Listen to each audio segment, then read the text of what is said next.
What if everything you believed about getting old was wrong?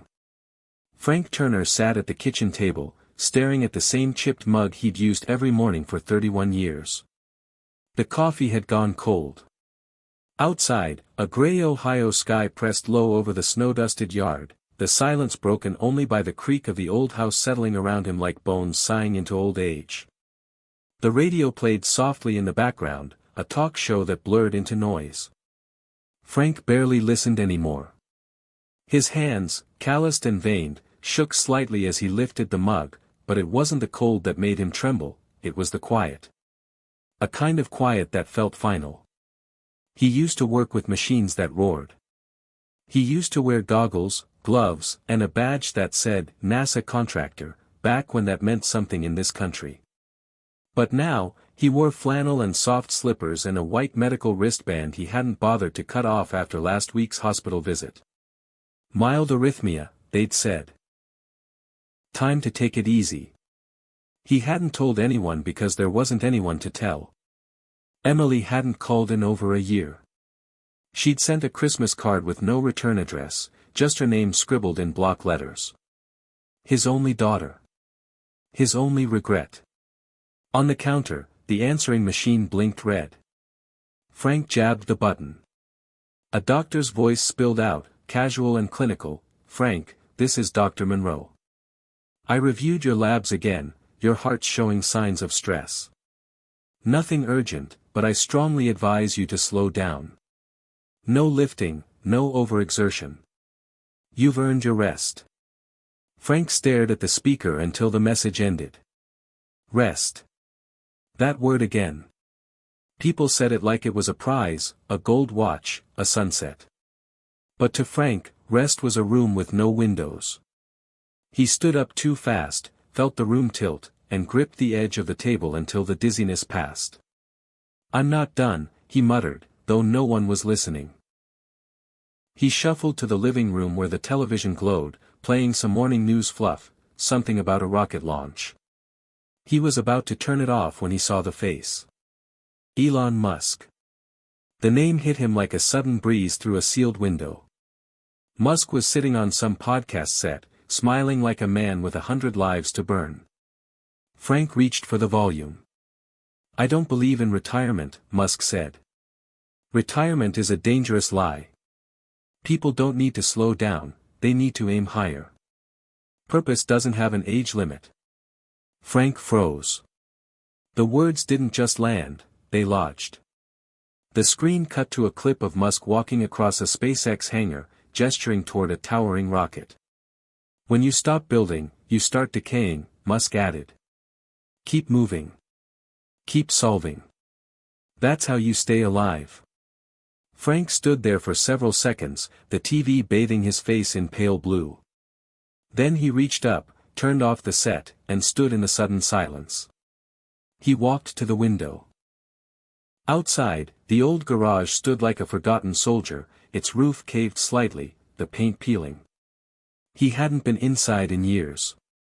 Not since he buried his wife. That's where he'd kept the plans.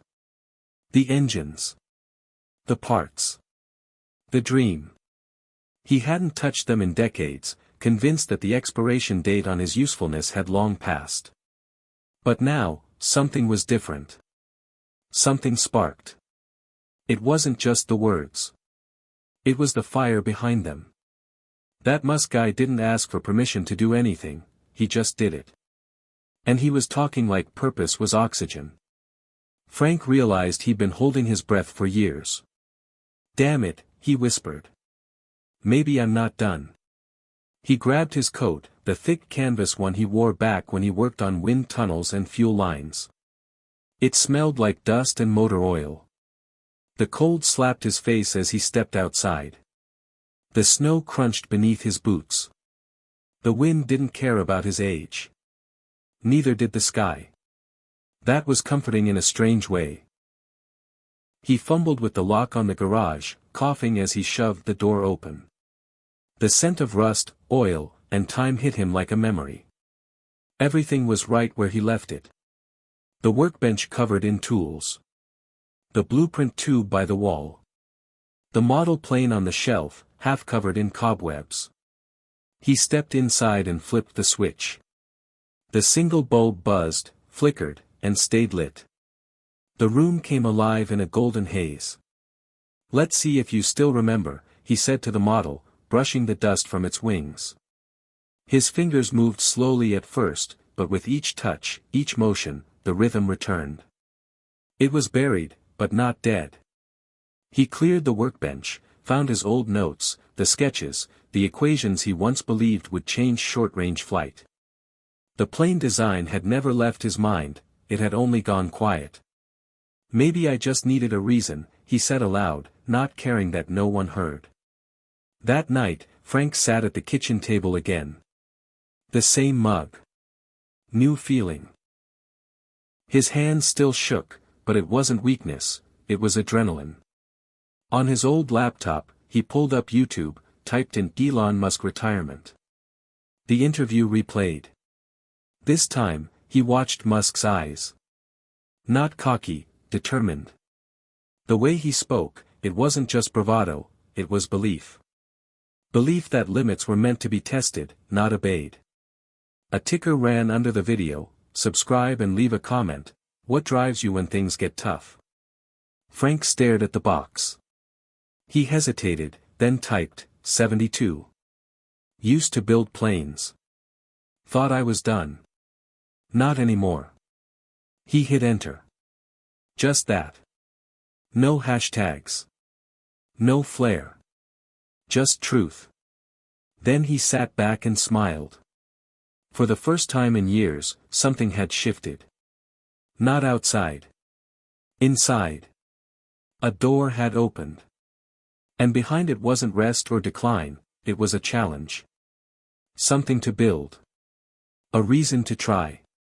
Frank stood, walked to the hall closet, and pulled down a dusty box labeled Emily.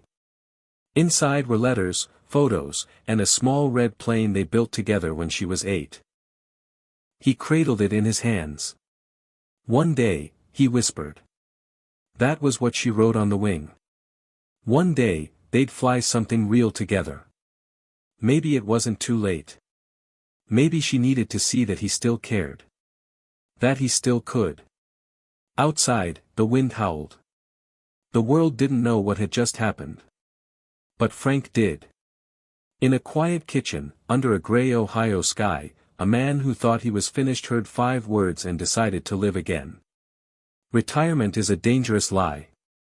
And purpose just knocked on his door. Hit subscribe and leave a comment with where you're watching from. This story might just spark a new beginning. What's one thing that always pushes you forward, even when things get tough? Frank Turner used to move like the machines he built, precise, focused, and always humming with energy. There was a time when his hands, now trembling and spotted, held the pulse of jet engines and spacecraft components, when his eyes scanned blueprints like maps to the moon.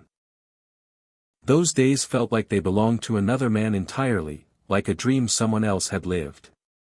He had once been a rising star among aerospace mechanics, working on high-profile contracts out of Dayton and occasionally traveling to Houston, elbow to elbow with engineers who spoke in numbers and lived for the impossible. They called him Flightline Frank back then. He'd come home smelling like hot metal and hydraulic fluid, his mind still buzzing with equations and ideas. He had something no one could take from him: momentum. And then, the brakes slammed. Marlene got sick. At first, it was just a dizzy spell. Then fainting.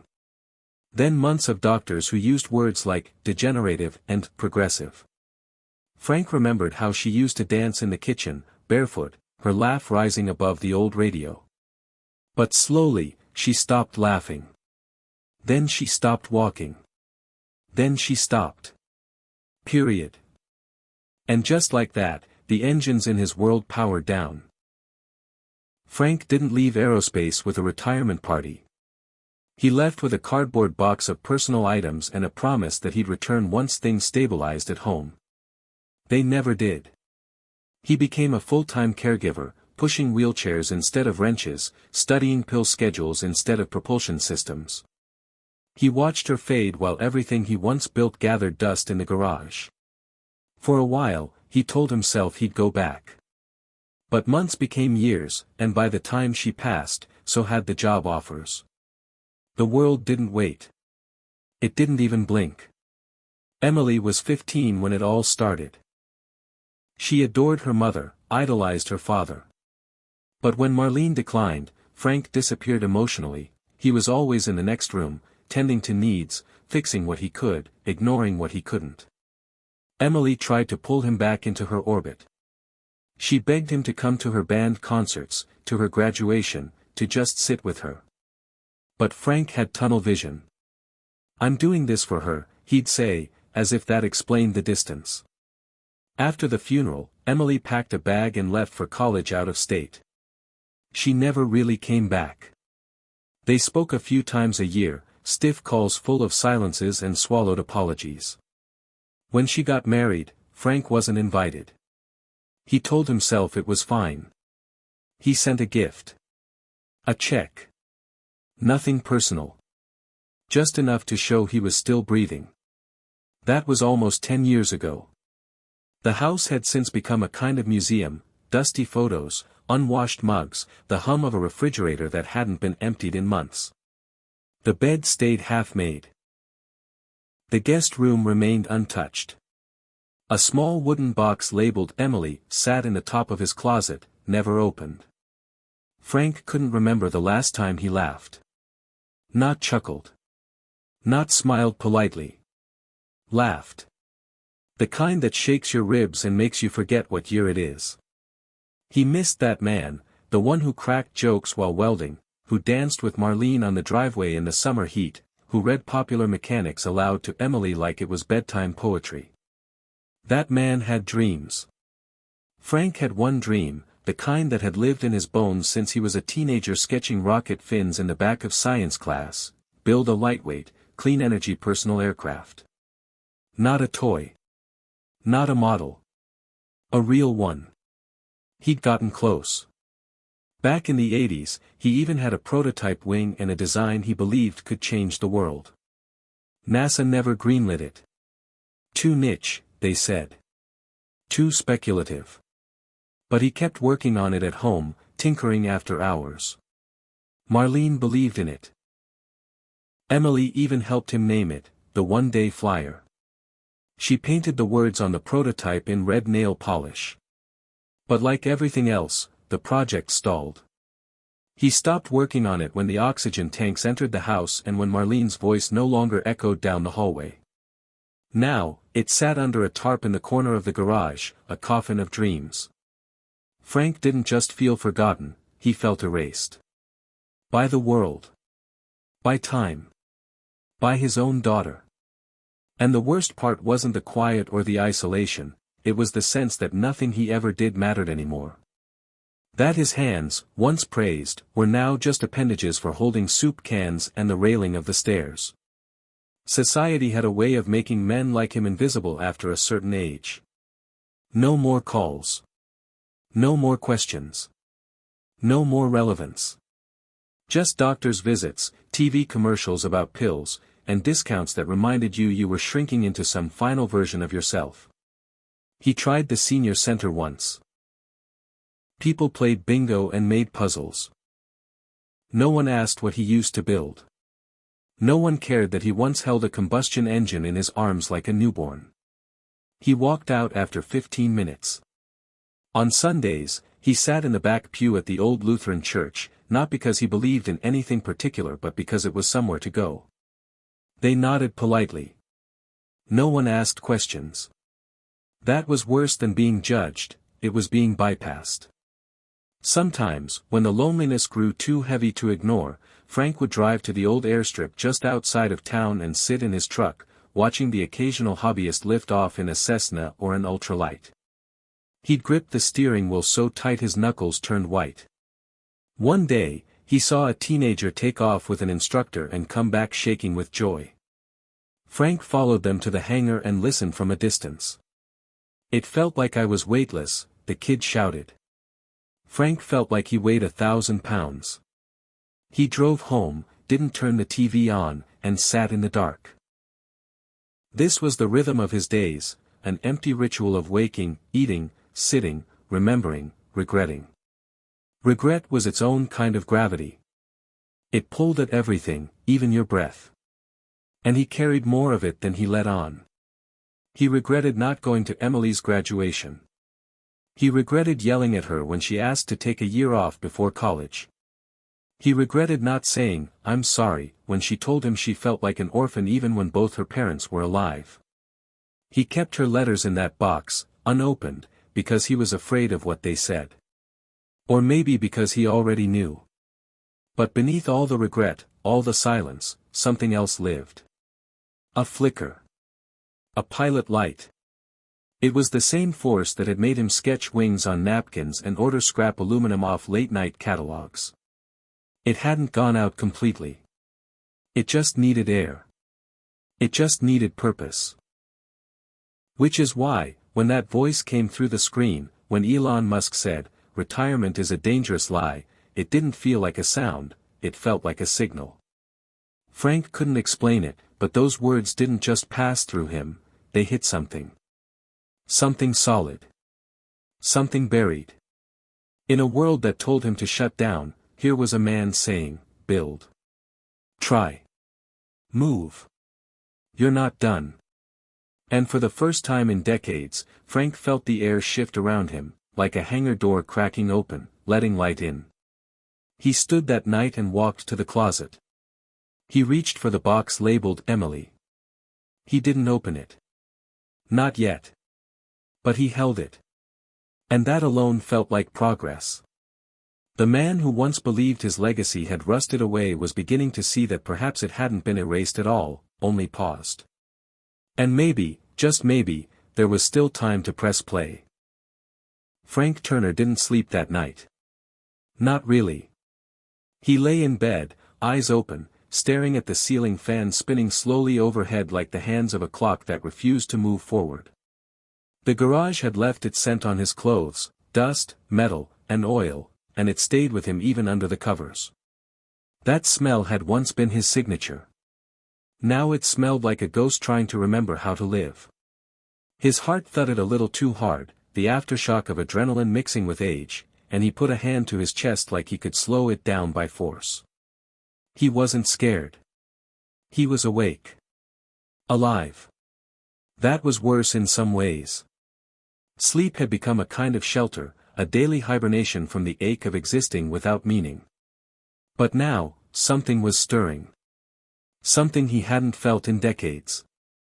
And with it came questions he didn't have the answers to, questions that jabbed him in the ribs at 3 in the morning when the silence got too loud. Is it too late to start again? Who do you become when no one needs you anymore? Who are you when your usefulness has expired? He whispered into the darkness, "Does anyone even care?" The only response was the hum of the refrigerator in the other room and the creak of the old beams above. The next morning, Frank made coffee he didn't drink and sat by the phone, staring at the receiver like it owed him something. He thought of calling Emily. Just picking up, dialing the number he still remembered by heart, and saying, "I saw something last night that made me want to build again." But the fear came back like a flood. What if she didn't pick up? Worse, what if she did, and it was too late to matter? The last time they spoke, her voice was tight, tired. "Dad, you never made space for me." "Not really. I tried for years. I needed you and you were always too busy fixing something else." He wanted to argue, to defend himself, to say he was doing what needed to be done. But none of that changed how she felt. Or how alone he was now. So instead of calling, he stood up and walked outside. The air was sharp, late winter refusing to let go. He made his way down the gravel driveway to the mailbox and pulled out the usual suspects, coupons, medical bills, and a flyer offering independent living at Sunset Pines. "Your next chapter starts here." Frank laughed bitterly. "My next chapter," he muttered, "doesn't involve bingo and bad coffee." He shoved the flyer in the trash on the way back inside. But the words stuck in his head. Next chapter. That phrase echoed alongside Musk's voice from the night before. Retirement is a dangerous lie. Frank sat down at the kitchen table and opened his laptop. The screen took forever to load, flickering like it needed convincing to wake up. He typed Elon Musk retirement into the search bar and clicked on a video titled Purpose Doesn't Age. In the clip, Musk sat on stage at a tech conference, surrounded by an audience half Frank's age. The interviewer asked, "Why don't you retire? You could walk away tomorrow and never work again." Musk smiled, leaned forward, and said, "Because when I stop building, I stop being me."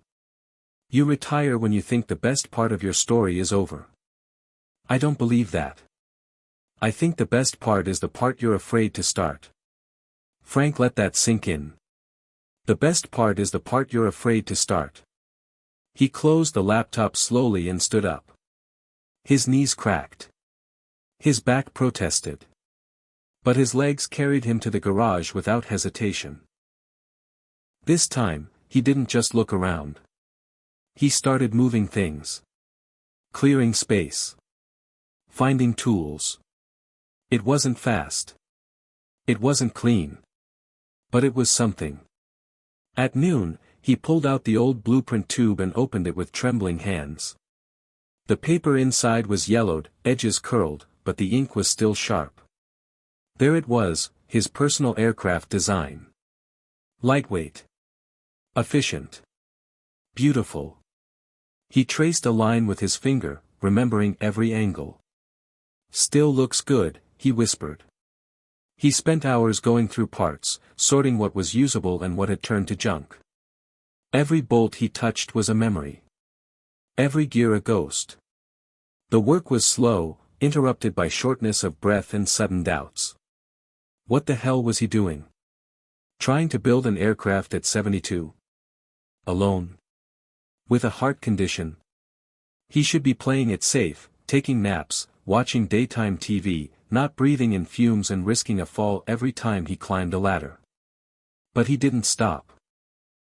Because the moment he stopped, the old voice would come back, the one that said, "You had your time."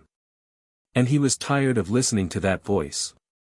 Around 5 in the evening, the phone rang. He rushed to it, hoping, no, praying, that it was Emily. But it wasn't. It was Ron, his former son-in-law. "Frank, I heard you've been working in the garage again," Ron said, his tone clipped. "You're not a kid anymore. You shouldn't be overexerting yourself." Frank stiffened. "I'm fine." Ron sighed. "You know you're scaring Emily. She doesn't say it, but she worries. You're all alone out there. If something happens, Frank snapped, "at least I'll go out doing something that matters to me." There was a pause on the line. Then Ron said, "You're too stubborn for your own good." Frank didn't respond. He hung up. And for the first time in a long time, he felt proud of it. That night, Frank sat in the garage under a buzzing light bulb, holding a small, broken component in his hands. His fingers ached. His back hurt. But his eyes were clear. He placed the part on the bench and picked up his phone. He opened the YouTube app and clicked record. The screen showed his weathered face, lit by the soft glow of the workbench. "My name's Frank Turner," he said quietly. "I'm 72 years old.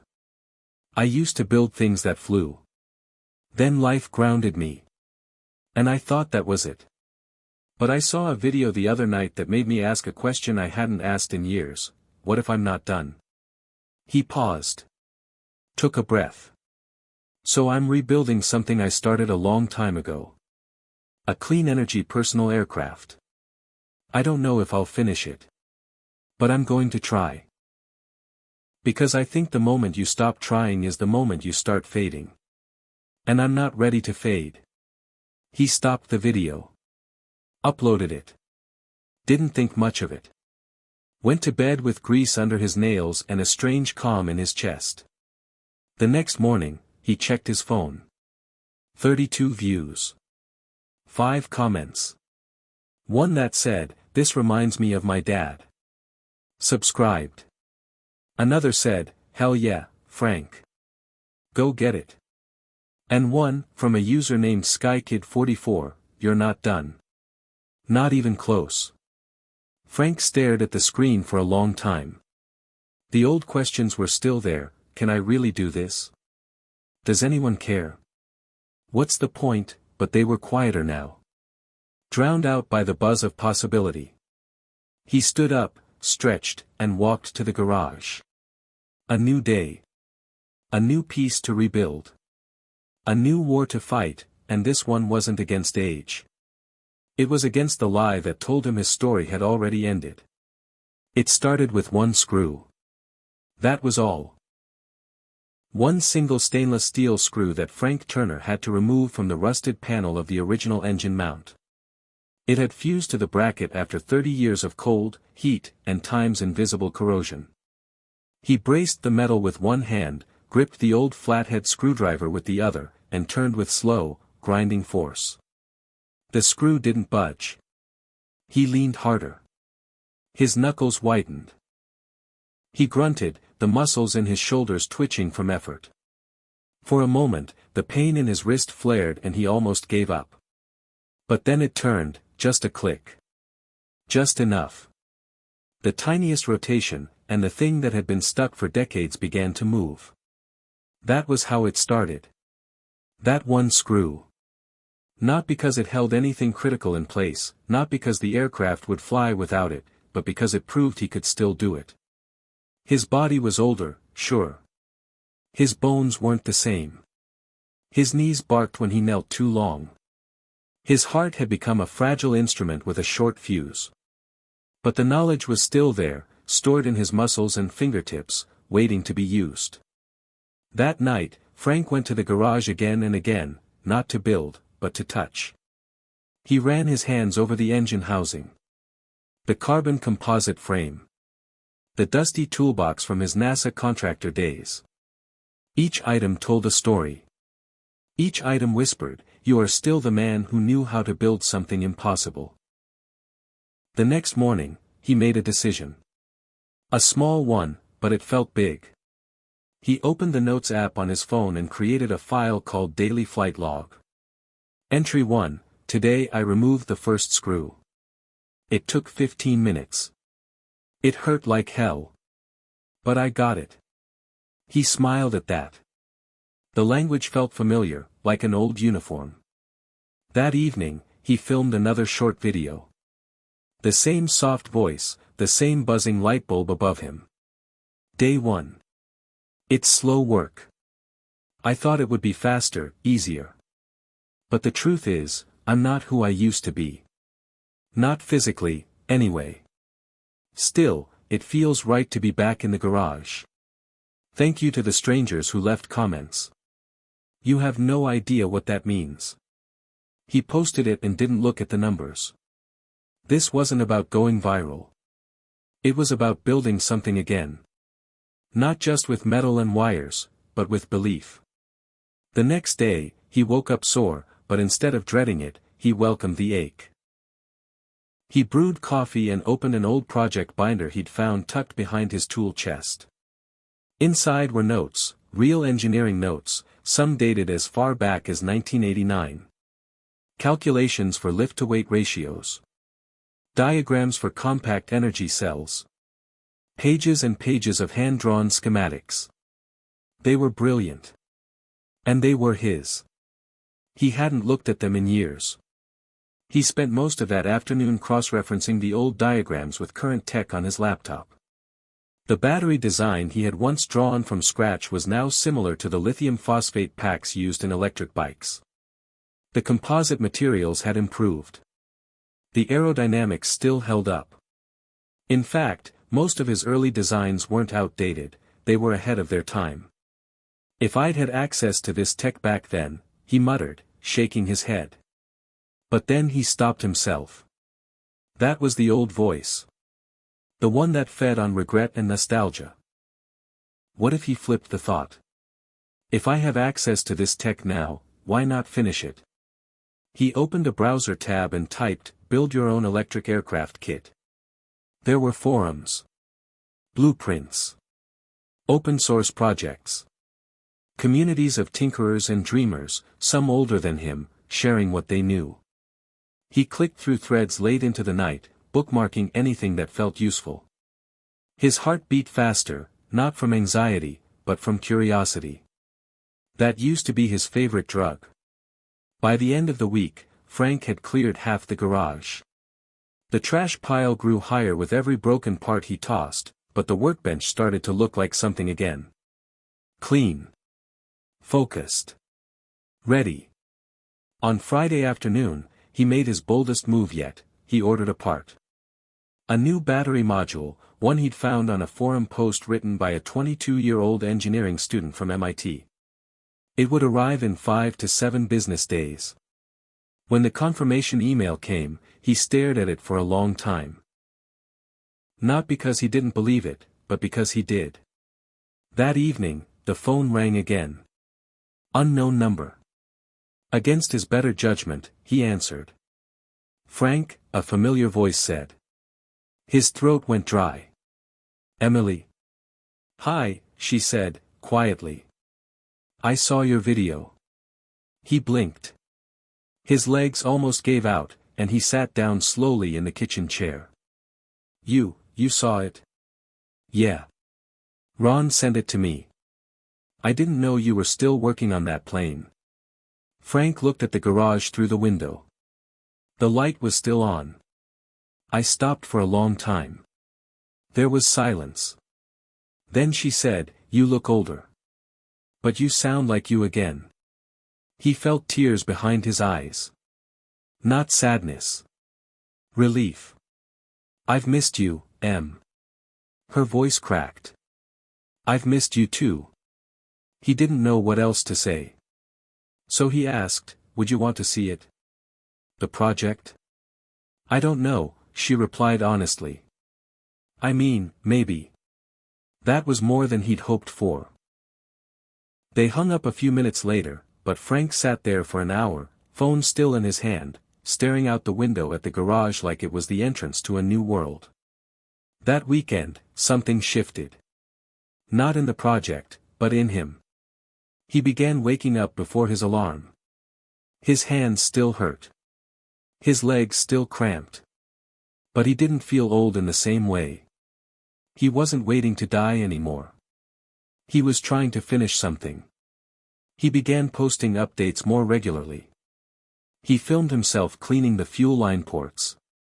Rewiring the old control board. Testing the weight limits of different materials. People started watching. Then subscribing. Then commenting. My grandpa used to build bikes. Watching you reminds me of him. I'm 63 and thought I was too old to start my van conversion. You've changed my mind. You're like a real-life Tony Stark, but retired and pissed off. Frank laughed at that one. But he kept filming. Kept posting. Not for fame. But because, for the first time in a long time, he felt connected to something again. Not the internet. Not the audience. Himself. He had returned to the version of Frank Turner who dreamed about what could be, not what had been lost. And it all started with one screw. One choice. One voice on a screen saying, purpose doesn't age. Maybe it didn't. Maybe it just waited for you to get brave again. Frank looked up at the rafters of his garage. Marlene's old wind chime hung there, catching the breeze. He smiled. I'm back, sweetheart, he whispered. And I'm not done. The garage smelled like sawdust and machine oil again, familiar, grounding, almost sacred. Frank Turner had spent the last 3 weeks immersed in a rhythm he hadn't known he missed: test, tweak, try again. The new battery module had arrived early, packed in thick styrofoam and stamped with warning labels in bright red. He handled it like a newborn. Light, compact, and efficient. Technology he couldn't have dreamed of back when he first sketched the one-day flyer on the back of a fast food napkin during Marlene's doctor appointment in 1987. It felt like his younger self had left a trail of breadcrumbs, scraps of hope leading him back to this moment. Back to purpose. Back to something worth getting out of bed for. He had cut the engine frame down by 12%, adapted the mount to fit the new battery system, and retrofitted the prop assembly using a hybrid of drone and ultralight parts. It wasn't perfect. Not yet. But it was possible. He could feel it. And possibility was more intoxicating than anything else. His hands were blistered. His knees ached. His back throbbed every night. But he'd never felt stronger. One morning, he stood back and looked at the partially assembled frame, bolted together across his dusty workbench like a mechanical skeleton reborn. "You're gonna fly," he whispered. "Even if I have to carry you." Then he laughed, because it felt good to say something so crazy out loud. That same afternoon, while recording a new progress video, his phone buzzed. Notification from YouTube: "Your latest video just reached 10,000 views." His eyebrows rose. The title had been simple: Day 19, The Old Man and the Sky. He had filmed it with grease on his hands, sweat on his brow, and a tremor in his voice. He hadn't planned to say anything deep. But somewhere between explaining the new voltage regulator and mocking his own rusted joints, he'd said something that struck a nerve. "They keep telling us to slow down. To stay safe. To act our age. But what if acting our age means chasing something we put down a long time ago?" The comments flooded in. Hundreds. Then thousands. "Subscribed. You're a legend. Reminds me of my dad, gone 10 years now. Thank you for this. I'm 68 and about to start my own project again because of you. This isn't about planes. This is about life. Keep going, Frank." He didn't cry, not yet. But his chest tightened, and he had to sit down. For so long he had believed he was invisible. Now strangers around the world were cheering him on like he was breaking the sound barrier. It was surreal. But it was real. It was happening. The next few days blurred together in a kind of frenzy. He received a DM from a retired aerospace engineer in Florida offering to help troubleshoot. A physics teacher from Idaho offered to share his students' 3D models for propeller optimization. A non-profit that promoted STEM projects for seniors reached out asking if he'd like to be part of a feature. Frank turned them all down, politely. Not because he didn't want the help, but because this wasn't about proving something to others. This was about finishing what he started. He did, however, accept one offer: Emily. She called on a Thursday afternoon. No warning. Just a voice on the line saying, "I've been thinking. I'd like to come see it. If that's okay." Frank swallowed the lump in his throat. Of course it's okay. Always. She drove down that Saturday. It had been nearly 6 years since he'd seen her in person. When she stepped out of the car, time both collapsed and stretched. She looked older, stronger, too, but the eyes were the same. His daughter. The same girl who painted "One Day Flyer" in red nail polish on his old prototype. For a moment, neither of them moved. Then she walked over and hugged him. Tight. Long. No words. Just warmth. They stood there until the tears came, both too proud to wipe them away. He led her into the garage, unsure of what to say. She stood silently, taking it all in: the frame, the tools, the layers of dust and hope. "It's beautiful," she finally said. In a weird, half-finished kind of way. He laughed. "That's me, too. Half-finished. But still moving." She ran a hand over the edge of the wing panel. "I can't believe you kept this all these years." "It kept me," he said. "When everything else fell apart." She turned to face him. "I was angry for a long time. I thought you forgot about me." "I never did," he said, voice cracking. "I just didn't know how to be both things. A caregiver and a father. I didn't balance it right. I didn't even try hard enough. I know, she whispered. But you're trying now. They spent the afternoon side by side, tightening bolts, aligning measurements, drinking coffee on the back steps. No more silence. No more apologies. Just presence. That night, Frank posted a new video. This time, Emily stood beside him in the frame. Today, he said, something happened that I thought might never happen again. My daughter came home. She reminded me that even when you build something incredible, it's meaningless if you build it alone. The video went viral. Comments poured in from every corner of the internet. People of all ages, teens, boomers, everyone in between, wrote about reconnecting with loved ones. About chasing old dreams. About starting over. It wasn't just a story anymore. It was a movement. The one-day flyer wasn't just a plane. It was a symbol. A defiant rejection of fading away. A rebellion against the lie that said life after 65 was just waiting for the end. Frank spent the next few weeks working harder than ever. Emily visited every Saturday. They joked. They argued about wiring. They took selfies in the garage. Frank even taught her how to solder, her hands trembling but eager. The final piece, the new prop assembly, arrived in mid-April. He opened the box with reverence, like unveiling a relic. The weight of the journey hit him all at once. The project was nearly ready. One more week. One more test. And then, maybe flight. Maybe not. But it didn't matter. The breakthrough had already happened. Not in the sky, but in the heart. He had rebuilt his machine, yes. But more importantly, he had rebuilt himself.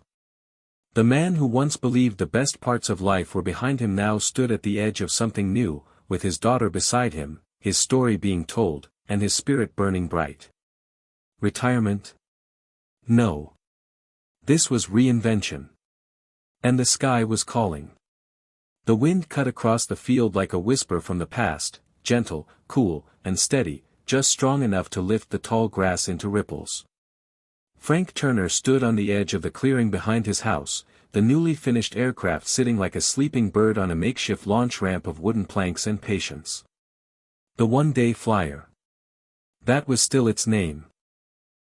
It had lived in his dreams, in the blueprints, in the dusty corners of his regret, and now it lived here, real, tangible, solid beneath the soft hum of the wind. Beside him stood Emily, holding a cup of coffee that had gone cold an hour ago, but neither of them noticed. Frank looked thinner, his shoulders stooped a bit more, the wrinkles deeper around his eyes, but he stood straighter than he had in years. There was pride in the way he held his body now. Not ego, pride. The quiet kind that grows from doing something hard even when no one is watching. It's beautiful, Emily said again, not for the first time. She's ready, Frank said. Or as ready as she'll ever be. I still don't know if she'll lift off more than a few feet. But that's not the point anymore. What is the point? Emily asked, though she knew. Frank didn't answer right away. He turned to the horizon where the clouds moved slow and pink, where the world still looked like possibility if you knew how to see it. Then he said, the point is that I didn't give up. That I didn't buy the lie they tried to sell me. That I'm not done. That no one has to be done unless they choose to be. Emily nodded, wiping her eyes. She had spent the last month helping him document the final stages of the build. Together, they posted detailed videos, how the folding wings worked, how the battery interface had been retrofitted using off-the-shelf parts and some clever coding from a 14-year-old fan in Indiana. The internet had responded in kind, his channel now had over 90,000 subscribers. But it wasn't about numbers. It was about stories. People writing from across the country, across the world. A retired coal miner in Kentucky who was building a hydroponic greenhouse in his shed. A former nurse in Arizona who started sculpting again. A widower in Maine who wrote, I thought I was just waiting to die. You made me want to get up and try something again. IOU. One comment, from someone calling themselves at Late Bloomer 87, had struck a nerve. This is the first time in years I've seen someone older than me be seen. Thank you, Frank. That was the legacy. Not flight. Not fame. Visibility. Possibility. Defiance. Elon Musk had never called, never reposted, never sent any words of encouragement. But Frank didn't mind. Musk's job had never been to hold his hand. It was to spark something. And he had. A random video from a tech conference. A line that landed like lightning: retirement is a dangerous lie. That had been the match. But Frank had built the fire. And now it burned. He looked down at the controls. Simplified, intuitive, low altitude only. There was a safety tether on the side, just in case. The flyer wasn't FAA ready. It wasn't commercial. But it was personal. A proof of concept. A message to the world that innovation didn't belong to the young, it belonged to the brave. Are you sure you're going to do this? Emily asked, not with fear but with the gentle protectiveness she'd inherited from her mother. Frank smiled. I've waited 40 years to finish this thing. I'm not going to leave it sitting on the grass like a lawn ornament. He took a breath, placed a hand on her shoulder. I love you, Emily. You know that, right? I do now, she said. Then she kissed his cheek and stepped back. Frank climbed into the narrow seat, knees stiff, hands steady. He buckled the harness and ran through the checklist one last time. Switches. Power. Gyros. Stabilizer. Battery readouts all green. The little display screen lit up. Ready. He closed his eyes and felt it all again, the mornings in his 20s when he worked in the garage before heading to his job at the airfield. The nights when he sketched ideas while Marlene slept on the couch, her favorite book still open on her chest. The day he shelved it all after her diagnosis. The years of silence. And now, this. The wind. The sky. The ache of everything he had lost and everything he had finally found. He opened his eyes. All right, girl, he whispered to the flyer. Let's see if you remember what you were born to do. The motors whined to life, soft at first, then rising into a harmonic buzz that trembled in his chest. The prop spun. The frame vibrated. Emily stepped back, one hand on her heart, the other filming with shaking fingers. Frank eased the throttle forward. The flyer began to roll. Slow at first. Then faster. The wheels bounced lightly on the uneven ground. And then. It happened. Just a whisper of it. Just enough. The wheels lifted. An inch. Then 2. Then 6. The flyer hovered, weightless, suspended like a dream over grass. It wasn't high. Maybe 4 feet. Maybe 5. But it was real. It held. Frank laughed, loud and full, like a man reborn. She flies, he shouted. She flies. Emily was crying, laughing, jumping in place. You did it, Dad. You actually did it. He hovered for just 20 seconds, then brought her gently back down. The wheels touched grass like they belonged there. The motors powered down. The silence returned. But it wasn't the same silence anymore. It was filled with meaning. With echoes. With history. Frank climbed out slowly, legs trembling. Emily rushed over and threw her arms around him. You crazy old man, she whispered. You did it. We did it, he said. You came back. That's what made this possible. Later that night, they posted the video. Titled simply, One Day, He Flew. It spread faster than any before. News outlets picked it up. Podcasts asked for interviews. A few industry insiders speculated on the tech, the engineering. But none of that mattered to Frank. The comments did. My dad passed last year. This made me feel like he's still out there, building. You're not just flying, Frank. You're lifting all of us. Started my dream bakery at 71. Thanks for the push.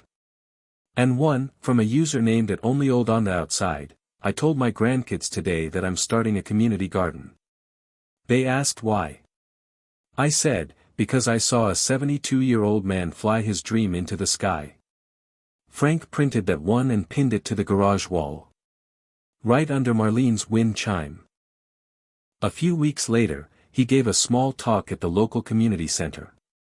The room was full, every chair taken. Mostly gray hair. Mostly lined faces.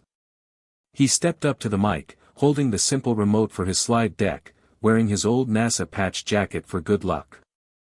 The first slide was a photo of the flyer hovering, wheels just off the ground. No caption. Just the image.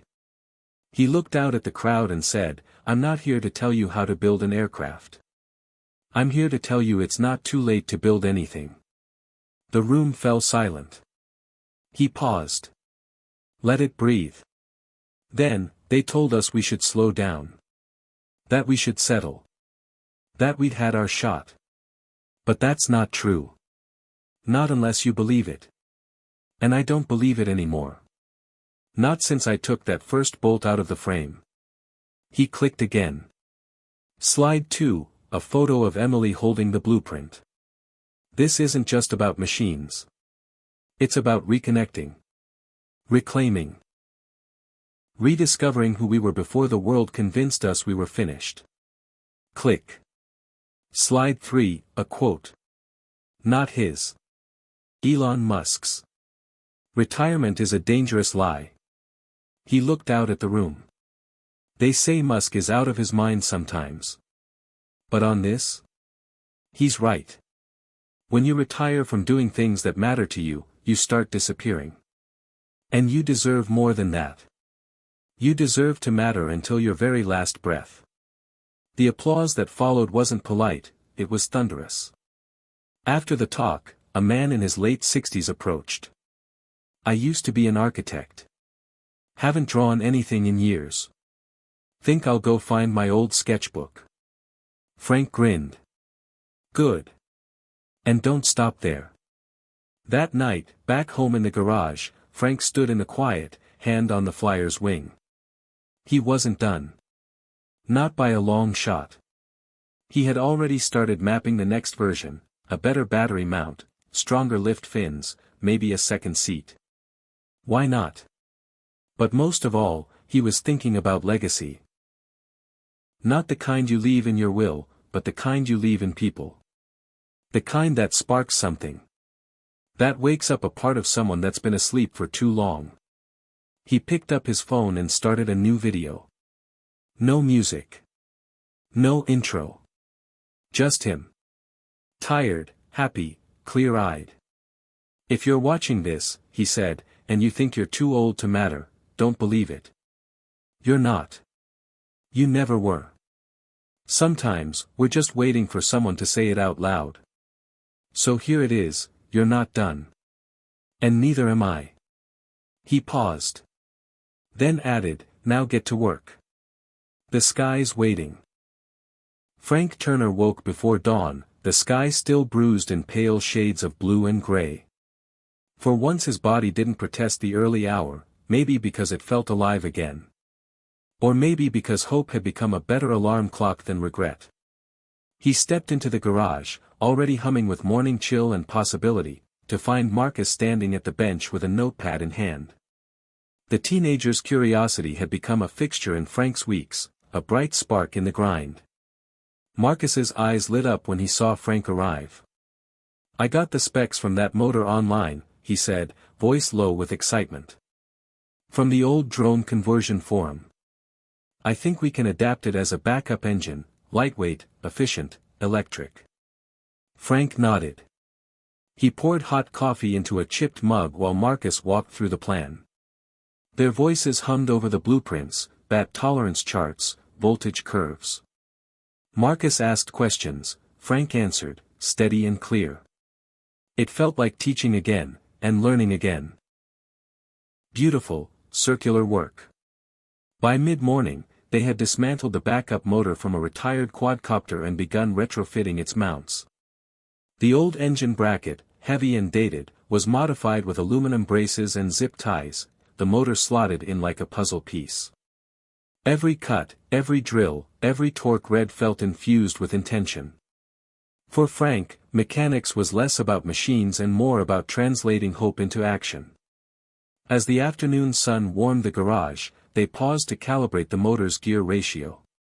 Marcus's phone showed a digital sensor reading. If we go 4:1, we get stable RPM at hover. And minimal drain. Frank rubbed his jaw, tired from hours bent over metal, and smiled. Just like physics class, he said. Marcus nodded, shy but proud. You taught me everything. Frank shook his head. You taught yourself. I just helped. You kept asking. That afternoon, he recorded a video update. His hands and eyes both moving faster than a few weeks ago. Working with Marcus, he said. He's helping to build a backup electric engine, just in case. It's small, efficient, and proof that innovation doesn't belong only to boardrooms and labs. It belongs to garages. To anyone brave enough to try. He posted it before dinner, not expecting much.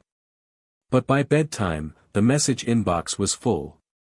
One fan wrote, "My grandson and I built a wind turbine after watching this. Thanks, Frank." Another, "I'm starting my community robotics club now. You inspired me." Frank lay awake thinking that his legacy wasn't the plane, it was the ripple effect. Next morning, the backup engine test began. Frank, Marcus, and Emily crowded around the flyer. The servo wire looped through the mount, the motor buzzed as they engaged the throttle. Nothing at first. Then a whir, then torque, then the prop rippled air. Frank's heart flinched. The old flyer hadn't felt that alive since its first lift. Marcus cheered softly. Frank looked at Emily, eyes glistening. She sings again, he whispered. He scribbled the test results in his flight log, 1500 RPM stable, temperature within safe range, no vibration beyond tolerance. It was just backup, but it meant redundancy. Safety. Resilience. After Marcus left in the afternoon, Emily stayed behind. She sat on a stool and watched Frank tighten wiring. You know, she said, voice casual, I met someone at work yesterday. A guy in his 60s who told me he thought he had nothing left to offer. But then I told him about you. He looked me in the eye and said, maybe there's more to do yet. Frank paused, the wrench halfway to the bolt. That's why I'm doing this, he said.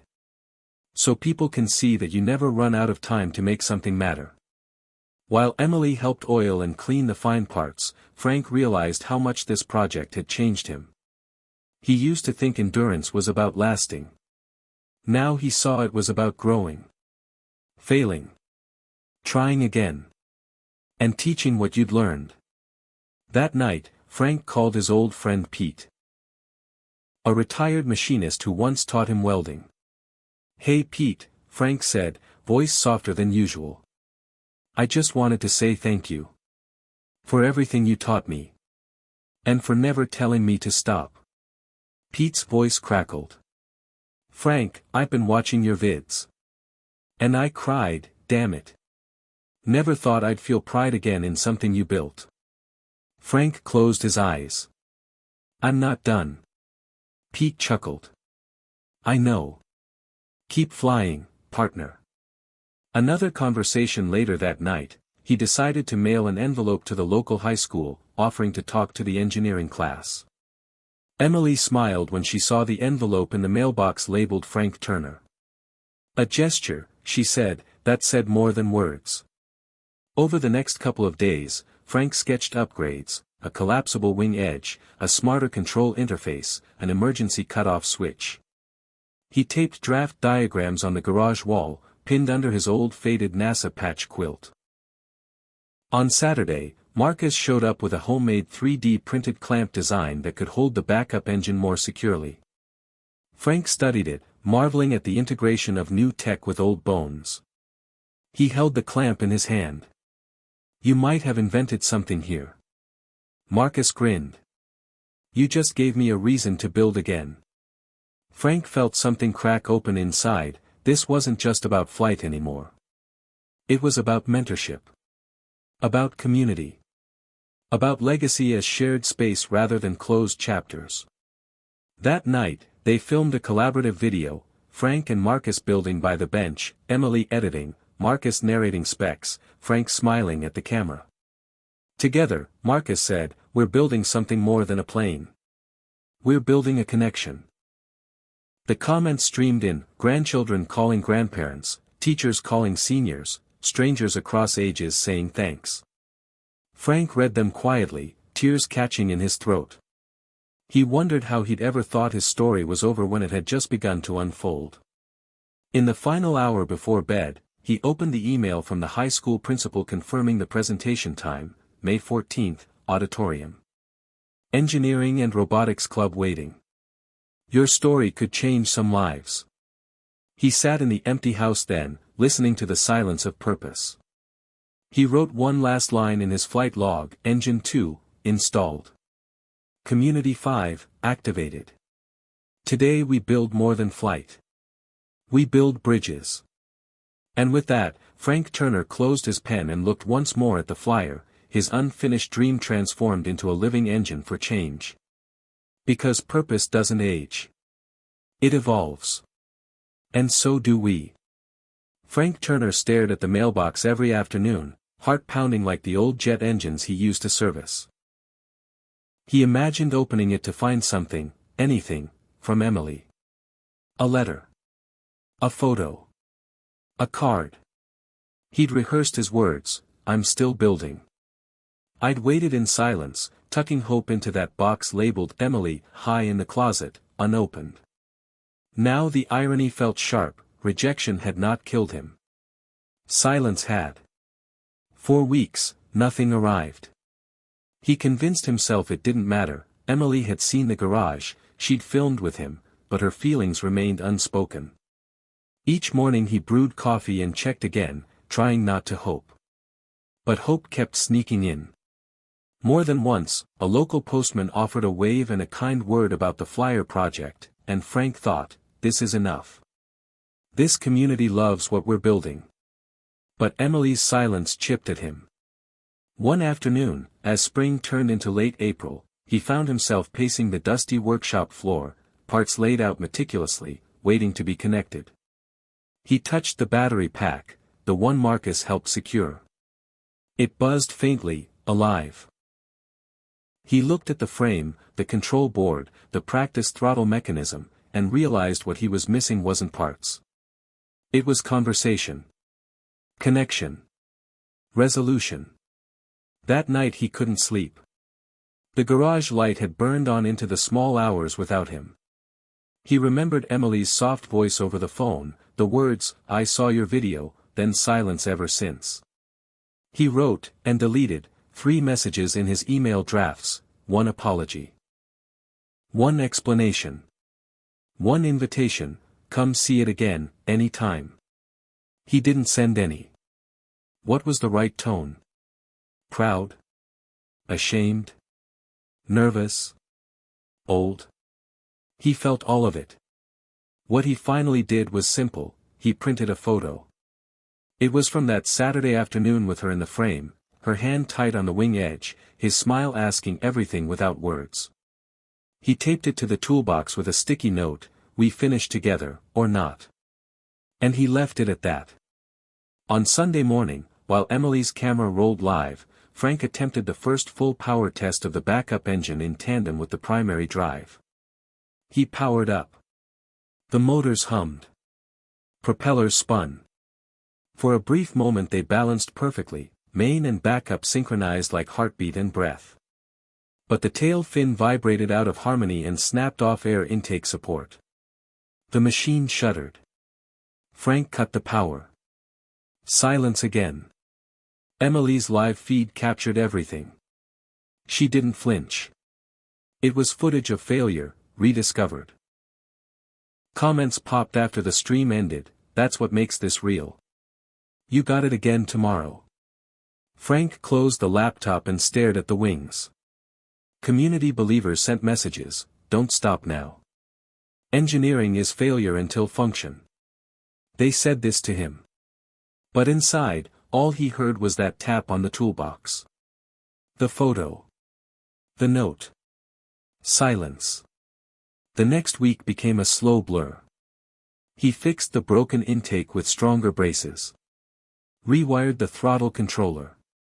Marcus volunteered again, phone buzzing with new designs. Emily kept filming. The community built him thicker armor than the machine ever had, the kind made of empathy, expectation, and encouragement. But nothing fixed the ache of absence. One night, with spring rain drumming on the roof, Frank sank onto the kitchen chair and pressed send, on the simplest message he could muster, "Emily, whenever you're ready. No expectations. I'm here. Dad." And then he braced. Days passed.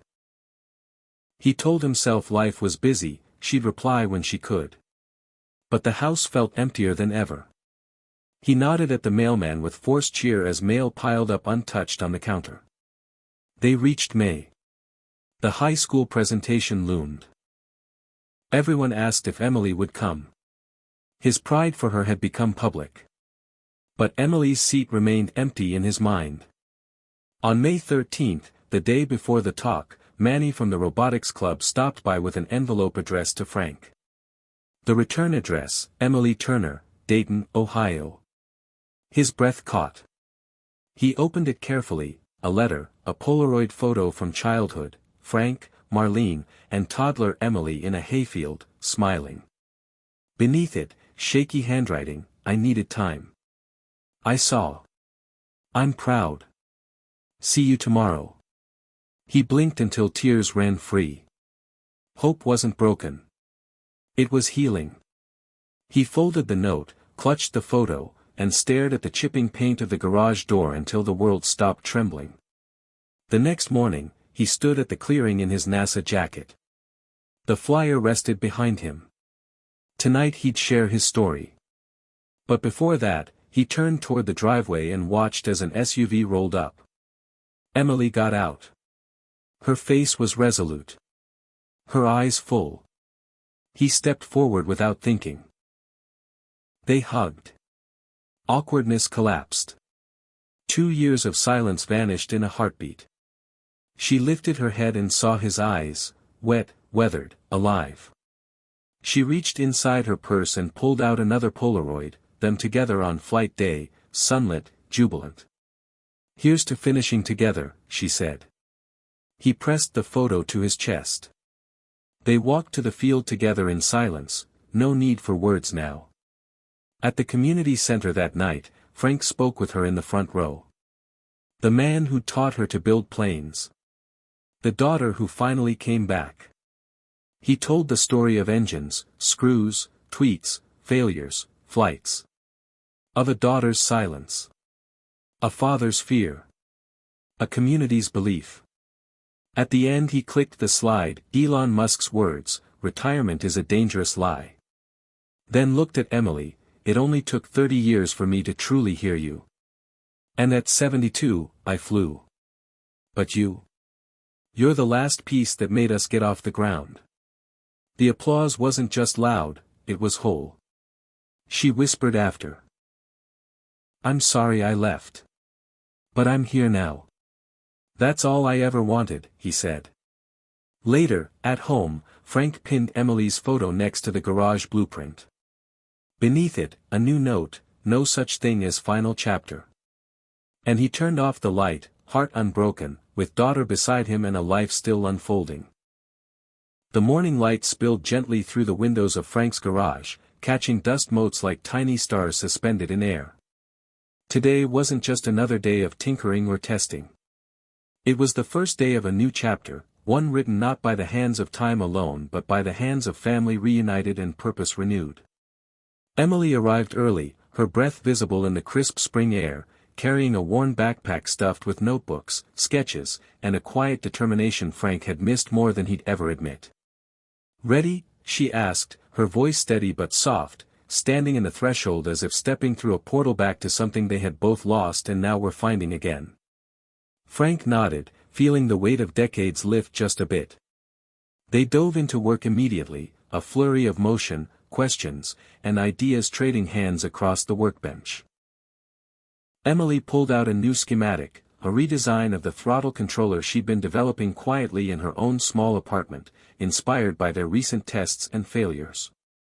"If we integrate a neural network to adapt to pilot inputs," she explained, "the flyer could essentially learn and adjust in real time, making it safer and easier to control." Frank marveled, not just at the technology but at the boldness of her vision. This wasn't the daughter who had left him years ago. This was a partner, an innovator, a woman who had finally found her place beside him rather than apart. Together, they took the flyer apart piece by piece, reimagining parts and rebuilding with precision. Marcus showed up later, eager as ever, his youthful enthusiasm breathing life into the workshop. "You guys are crazy," he said with a grin, "but that's what I love about it." They laughed, the sound rich and full, stitching years of silence into a new fabric of connection. Over the next few days, the trio worked in a rhythm that felt almost sacred. Evenings blurred into nights as circuits were rewired, code was rewritten, and the flyer slowly transformed from relic to revolution. The community watched and cheered from afar, their messages a constant reminder that this project was more than metal and wires, it was a beacon of resilience and hope. One afternoon, Emily paused mid-solda and looked at Frank. "You know, I used to think I had to leave to find myself. But maybe I just needed to come back and build something new." Frank's eyes misted, not from sadness but from the profound relief of that moment. "We're both building the future," he said. "Together." The flyer's new control system was tested repeatedly. Each trial brought a new insight, a new tweak, a new victory. The neural network adapted beautifully, smoothing out erratic pilot inputs and compensating for sudden wind gusts. It was more than a machine now. It was alive, responsive, intelligent, a symbol of what people could create when they refused to give in to age, fear, or failure. One evening, after a particularly successful test flight, they gathered around the workbench, exhausted but exhilarated. Emily pulled out her phone and began streaming live. "Hey everyone," she said, voice steady and warm, "this is the flyer's first flight with the new AI control system. Thanks for sticking with us through every challenge." Frank smiled into the camera, his face lined with years and hope. "We're proof it's never too late to start something new." The flight was smooth, the flyer cutting gracefully through the air as Marcus piloted from the ground. Comments flooded in, inspiring. "Age is just a number. Keep flying, Frank and Emily." That night, Frank stood outside, looking up at the stars. Elon Musk's words echoed in his mind, "Retirement is a dangerous lie." He realized that for the first time in years, those words weren't just abstract motivation, they were the blueprint of his life. The next morning, Emily called her mother, a woman Frank had never met but whose influence he had come to respect through Emily's stories. "Mom, I want you to see what we're building," Emily said. "It's not just a project. It's a family finding its way back." Frank watched the phone call with quiet pride. The woman's voice was soft but firm, a gentle reminder that family wounds could heal. Weeks passed, and the flyer project became the heart of their community. Local schools invited Frank and Emily to speak, sharing their story not as a fairy tale but as proof that reinvention was possible at any age. Marcus started teaching a weekend workshop on drone building, bridging generations through technology. One afternoon, as Frank fixed a loose wing flap, Emily approached him with a proposal. "What if we documented everything? A real film, showing the struggles, the failures, the victories." So others know they're not alone. Frank smiled. Like a legacy for the future. They reached out to a local filmmaker, who eagerly agreed to capture their journey.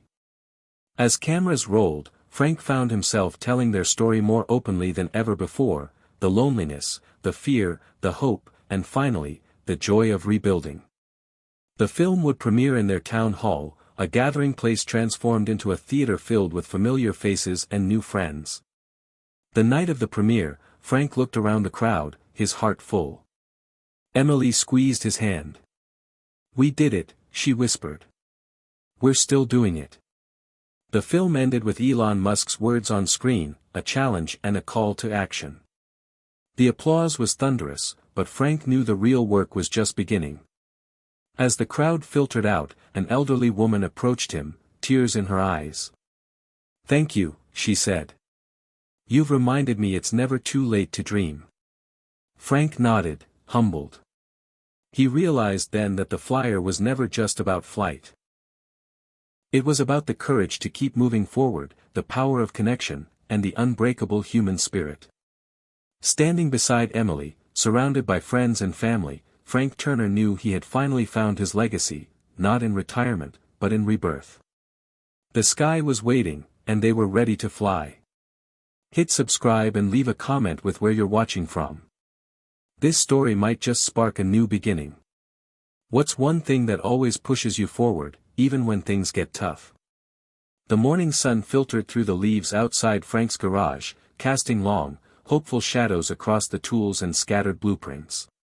Today was the day the flyer, reborn and rebuilt, would take flight not just as a machine, but as a symbol of everything Frank and Emily had fought for. The air smelled faintly of oil and freshly cut metal, a scent Frank had known since childhood, but today it carried something more, the electric buzz of possibility. Frank stood beside the flyer, his hands steady but his heart pounding in a rhythm both familiar and new. Marcus was already at the controls, fingers dancing over the throttle, eyes sharp and determined. Emily adjusted the last sensor on the neural interface, her face glowing with a mix of nerves and excitement. "Ready?" she asked Frank, her voice barely above a whisper. He nodded, swallowing the lump in his throat. "Let's fly." The moment Marcus pushed the throttle forward, the flyer responded like a living thing, its wings trembling, then firming, as it lifted from the ground with the grace of a bird taking its first real flight after years of waiting. Frank felt tears prick at the corners of his eyes as the machine soared higher, cutting through the blue sky with power and purpose. The crowd gathered in the nearby field erupted in cheers, their faces shining with awe and pride. Among them were neighbors, local students, old friends, and strangers who had followed the journey from afar, each witness to a miracle of reinvention and resilience. As the flyer circled overhead, Emily's voice came over the radio, steady and clear. "She's stable. Controls are responsive. The neural network is adapting perfectly." Marcus guided the plane through gentle turns and smooth dives, pushing it to its limits without fear. Frank watched, feeling the weight of decades lift from his shoulders with every second the flyer stayed aloft. This was more than a flight. It was a declaration. A promise. The proof that age was no barrier to dreaming, building, or soaring. When the flyer finally touched down, the ground trembling beneath its wheels, Frank rushed forward, arms outstretched. Marcus jumped down, beaming. Emily joined them, breathless but radiant. "We did it," Frank said, voice thick with emotion. "We really did it." The crowd swarmed the team, applause and congratulations flooding the air. Cameras flashed. Phones recorded every moment. Frank felt a hand slip into his, Emily's. "This is just the beginning," she said. "There's so much more we can do." That evening, the community center was alive with celebration. The walls echoed with laughter, stories, and music. Frank found himself surrounded by people whose lives had been touched by their story, older adults inspired to start new projects, young people eager to learn, families reconnecting. He realized then that the flyer had become a bridge across generations, a living testament to the power of persistence and passion. As the night wore on, Frank stepped outside to catch his breath. The stars twinkled overhead, vast and eternal. Elon Musk's words echoed softly in his mind, "Retirement is a dangerous lie." Standing there, Frank understood their full meaning. Retirement wasn't an end, it was a choice. A mindset. And he had chosen differently. The next day brought a flood of messages from around the world, emails, social media posts, even calls from news outlets eager to share the story of the old engineer who had flown again. Frank and Emily spent hours responding, their message clear and unwavering: it's never too late to change your story. To build, to dream, to fly. Weeks later, as spring blossomed into summer, Frank received an unexpected invitation, a chance to speak at a national conference on innovation and aging. He accepted, seeing it as another opportunity to challenge the narrative that growing older meant slowing down or giving up. Standing on that stage, in front of hundreds of listeners, Frank shared his journey, the regrets, the silences, the breakthroughs. He spoke of Elon Musk's fearless spirit and how it had ignited a spark in him to defy expectations. Retirement is a dangerous lie, he said firmly. It's not a destination. It's a trap. The true journey is finding what sets your soul on fire, and chasing it, no matter your age. The audience erupted in applause, many wiping tears from their eyes. Frank felt a deep sense of purpose settle within him. This was why he had kept going. Why he had rebuilt the flyer, reconnected with his daughter, and embraced the future. Because every moment held the potential for transformation. As he left the conference, Emily by his side, Frank knew the story was far from over. Together, they planned new projects, mentorship programs, community workshops, and initiatives to empower seniors to innovate and lead. The flyer would fly again, yes, but so would countless dreams that had been waiting patiently for permission to soar. Back home, as the sun set over the quiet fields, Frank sat in his workshop, surrounded by tools, memories, and the hum of possibility. He smiled to himself, thinking of Elon's words once more. Retirement was indeed a dangerous lie, but belief in endless beginnings was a powerful truth. And Frank Turner, at 72, was living proof. Frank woke early, the sun still soft over the horizon, its pale light filtering through the dusty garage windows. He felt a restless energy humming inside him, the kind that had been missing for too long. The flyer sat silently in the corner, its wings folded like a giant metallic bird at rest, waiting for the next step. Today wasn't about flying.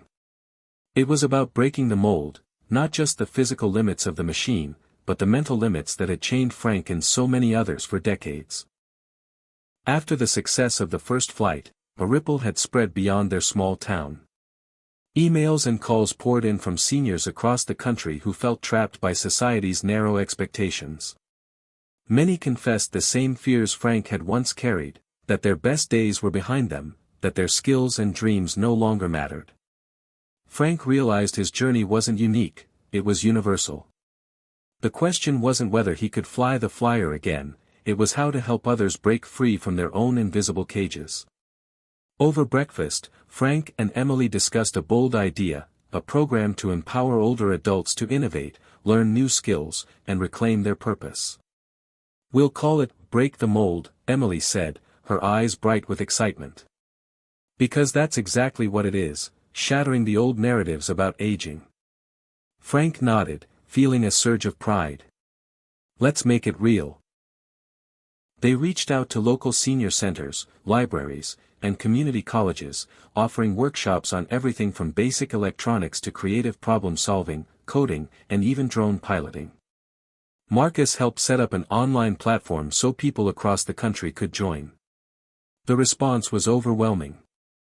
Their first workshop filled within hours, drawing a crowd of curious, eager faces, some skeptical, some hopeful, but all hungry for change.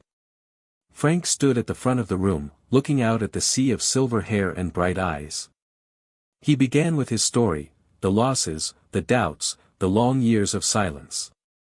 Then he shared the moment he discovered Elon Musk's words, retirement is a dangerous lie. I believed it for too long, Frank admitted. That after a certain age, I was done. But it's not true. We're done only if we choose to be. The truth is, we still have so much to give. Hands raised, questions flew. About learning new technology, starting projects, reconnecting with family, even how to find motivation. Frank answered with honesty and encouragement, weaving in lessons from his own failures and triumphs. Emily demonstrated the neural network controls they developed, showing how technology could be accessible and adaptable. Marcus shared tips for building drones from scratch. The energy in the room was electric, a powerful mix of determination and relief. They weren't alone. Over the following weeks, the Break the Mold program blossomed. Participants built simple machines, learned coding basics, shared stories of lost dreams and new hopes. A 68-year-old woman rekindled her passion for painting by designing a digital art tablet. A retired mechanic found joy teaching young people to repair bicycles. A former teacher started a podcast about aging and resilience. Frank watched with wonder as his community transformed. His inbox filled with messages from people saying the workshops had changed their lives, rekindled old flames, sparked new friendships, and most importantly, rewired their thinking about what aging meant. One afternoon, Frank received a letter from a man named Harold, 74, who wrote, "Your story gave me permission to start again. I'm building my first drone. I never thought I could learn at this age." Frank smiled, folding the letter carefully. This was why he had refused to retire. The program's success caught the attention of a national nonprofit focused on senior empowerment, which invited Frank and Emily to speak at their annual summit. Standing on stage again, Frank shared the story of Break the Mold, a movement born from one man's refusal to accept limits imposed by age. He challenged the audience, "We have a choice every day. To stop or to start. To give in or to fight. Retirement is not a goal, it's a trap." The room erupted in applause. Afterward, an executive approached Frank with an offer to fund a nationwide expansion of the program. It was the kind of opportunity he never imagined in his youth or even his late adulthood. But now, with a team of passionate partners, it felt right. Back home, Frank, Emily, and Marcus sat late into the night planning the next phase. The flyer was no longer just a machine to fly, it was a symbol, a catalyst for change, and a bridge to a future where age was a gateway, not a barrier. Frank thought of Elon Musk, not as a savior, but as a spark that had ignited a fire inside him. "He showed us what's possible when you refuse to be limited," Frank said softly. "And now, it's our turn to show others." The months ahead would bring new challenges, fundraising, logistics, skepticism, but Frank felt ready. He was no longer the man waiting for permission to matter. He was a leader, a teacher, and a dreamer. One afternoon, as he walked through the workshop, a young volunteer handed him a tablet. On the screen was a live message from a woman in California, a recent program graduate. "Thank you, Frank," she said. "You reminded me it's never too late to build, to learn, to fly." Frank closed his eyes and smiled. The mold was broken. The future was wide open. Frank sat quietly in his favorite armchair, the soft afternoon light casting long shadows across the room filled with memories. Around him, photos of family, old engineering awards, and the faded sketches of his earliest inventions lined the walls. The house smelled faintly of wood polish and brewing coffee, familiar comforts that whispered of a life both lived and cherished. Yet beneath the surface, a quiet restlessness stirred. Though the flyer's successful flights and the Break the Mold program filled his days with purpose, Frank couldn't shake the feeling that something more awaited him, a connection between the echoes of his past and the visions of tomorrow he still carried deep inside. That evening, as he flipped through an old photo album, a faded picture caught his eye, a snapshot of him and his father standing proudly beside a rudimentary model airplane Frank had built as a boy. The memory hit like a jolt. His father's steady hands guiding his own, the sparkle of pride in his eyes, the endless afternoons spent dreaming together. Back then, the sky had seemed infinite and welcoming, full of possibilities that time and fear had later tried to cage. Frank realized the moment he'd long avoided had arrived, to reconcile with the past to fully embrace the future. He reached for his phone and dialed a number he hadn't called in years. "Dad," he said, voice tentative but hopeful. The line crackled, then a familiar, warm voice answered. "Frank. It's been a while." They talked long into the night, sharing stories, regrets, and dreams. His father confessed his own fears about growing old, about leaving behind unfinished work, and about being forgotten. Frank listened, realizing that his father's silence had been a mirror of his own. The next morning, inspired by their conversation, Frank wrote a letter to his late wife, Margaret. Words poured from his heart like a river breaking free. He spoke of his fears, his hopes, and the journey he was on to live fully again. Writing became a catharsis, a way to honor what was lost and what was still possible. With renewed clarity, Frank proposed a new initiative for the Break the Mold program, a storytelling project where seniors would share their histories, their lessons, and their dreams for the future. He believed that by weaving together past and present, they could inspire a richer, more connected community. The project quickly gained momentum. Participants shared diaries, letters, photographs, and oral histories. Some spoke of lost loves and missed chances, others told tales of bravery, resilience, and joy. Each story was a thread in a vibrant tapestry, reminding everyone that aging was not a fading, but a deepening of the human experience. Emily suggested pairing the stories with art and technology, creating interactive digital exhibits that could reach audiences far beyond their small town. The local library offered space, and volunteers helped digitize materials, interview participants, and design exhibits that brought the stories to life. One story stood out, that of Clara, an 82-year-old former schoolteacher who had traveled the world in her youth but had put aside her dreams to care for her family. Through the project, Clara found a new voice, sharing her passion for education and inspiring others to embrace lifelong learning.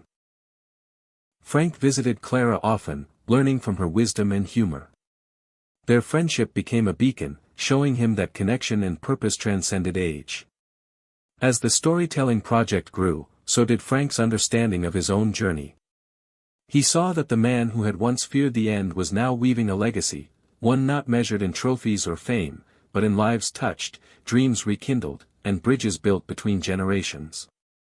One crisp autumn day, as the digital exhibit opened to a packed crowd, Frank stepped to the podium and spoke from his heart. "We are all stories," he said. "Our past shapes us, but it does not define us. The future is ours to write, no matter our age. Retirement is a dangerous lie, because it tells us to stop. But life is about continuing, to learn, to love, to build, and to fly." The applause that followed was thunderous, but more important was the ripple of hope it sent through the room and beyond. As Frank looked out at the faces glowing with tears and smiles, he felt a profound peace. The echoes of his past had become the foundation for a vibrant tomorrow. Elon Musk's words remained a guiding light, a challenge to reject limits and embrace the endless possibilities of human spirit. And Frank Turner, once a man burdened by time, was now a beacon of what it meant to live fully, at every age, every moment, and every dream yet to be realized.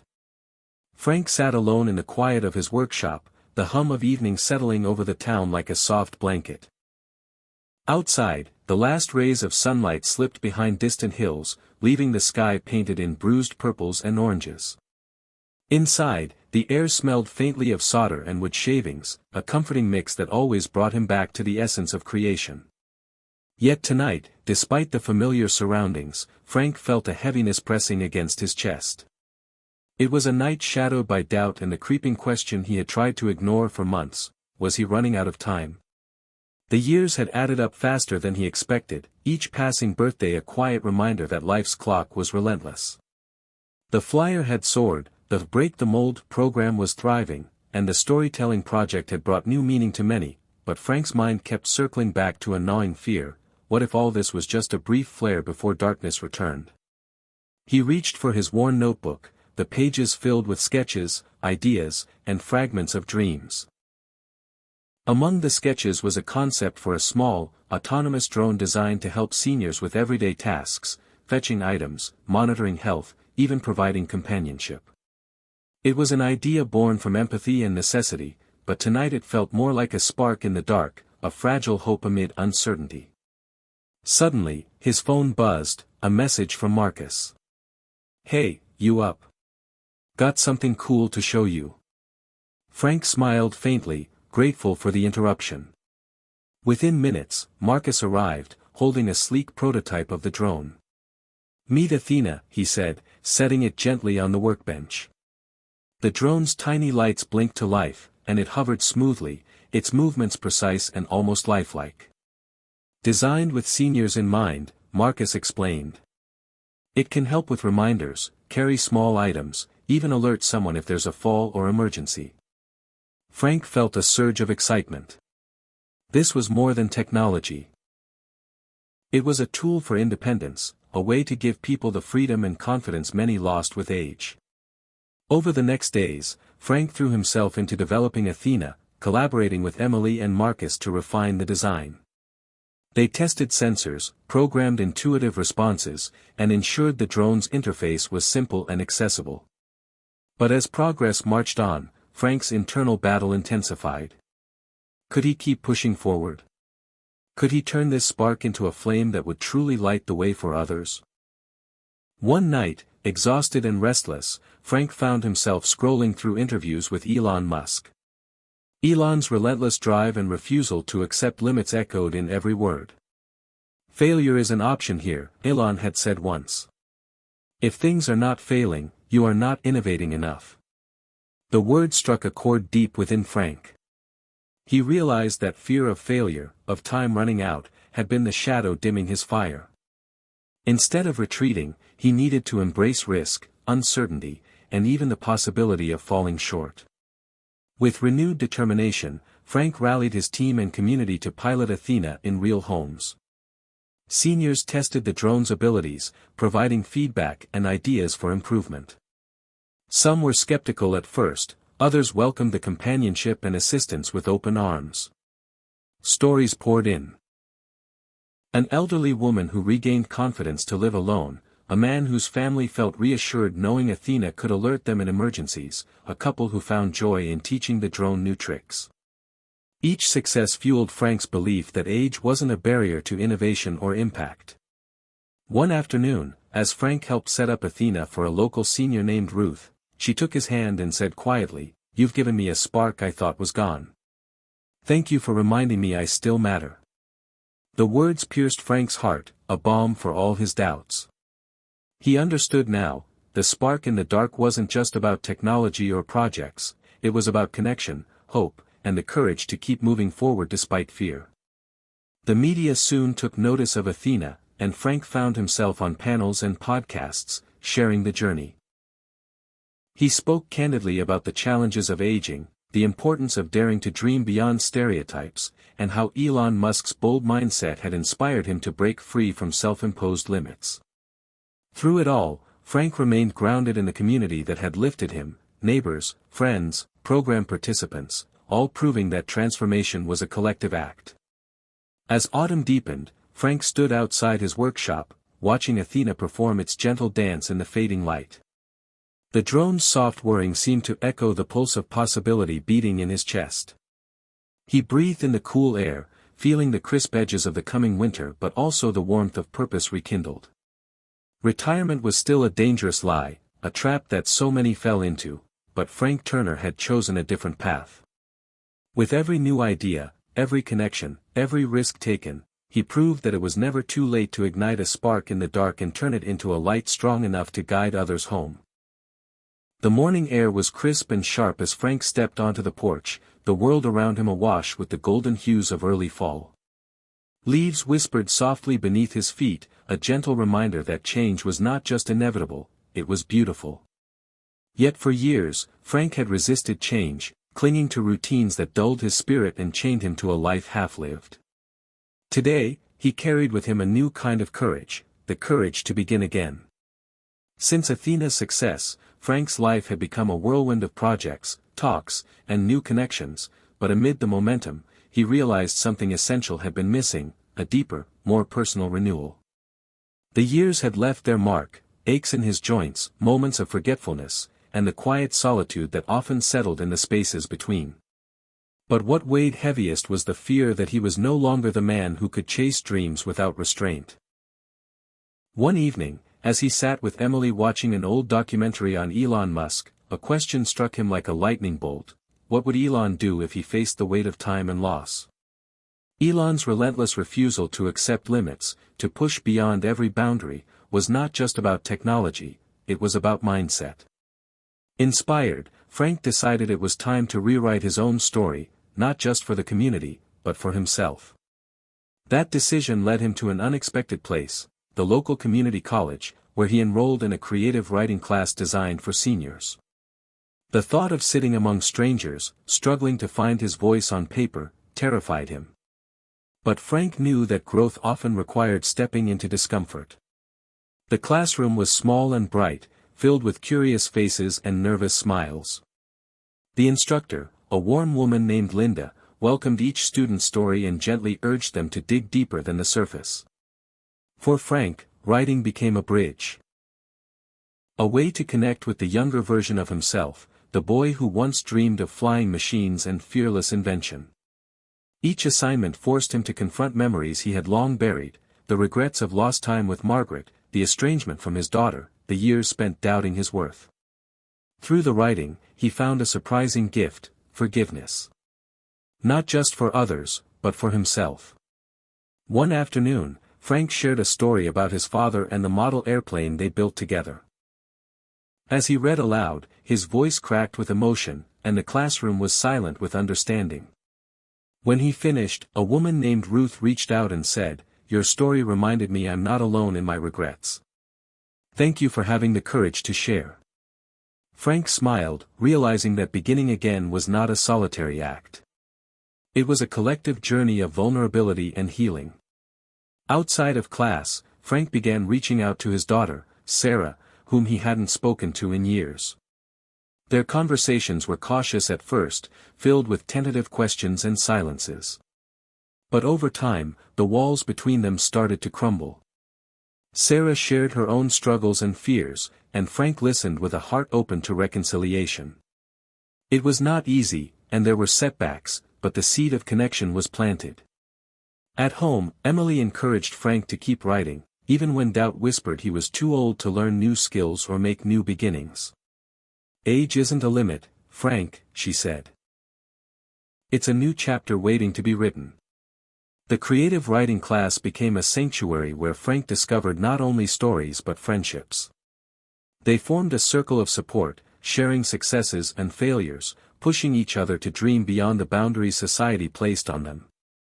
Inspired by this newfound community, Frank proposed a new workshop through the Break the Mold program, one that combined storytelling and technology, helping seniors publish their memoirs and life lessons online.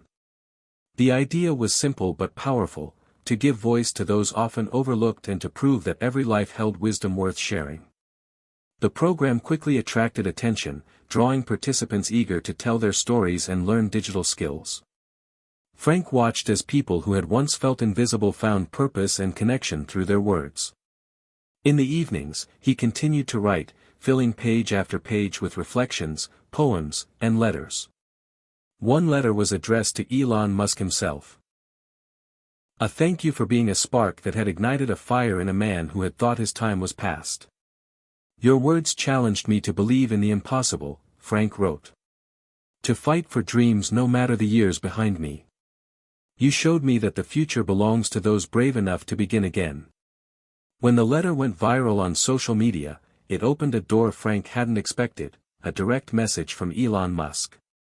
The brief exchange was encouraging, but more than that, it was a symbol that connection and inspiration could cross generations and worlds.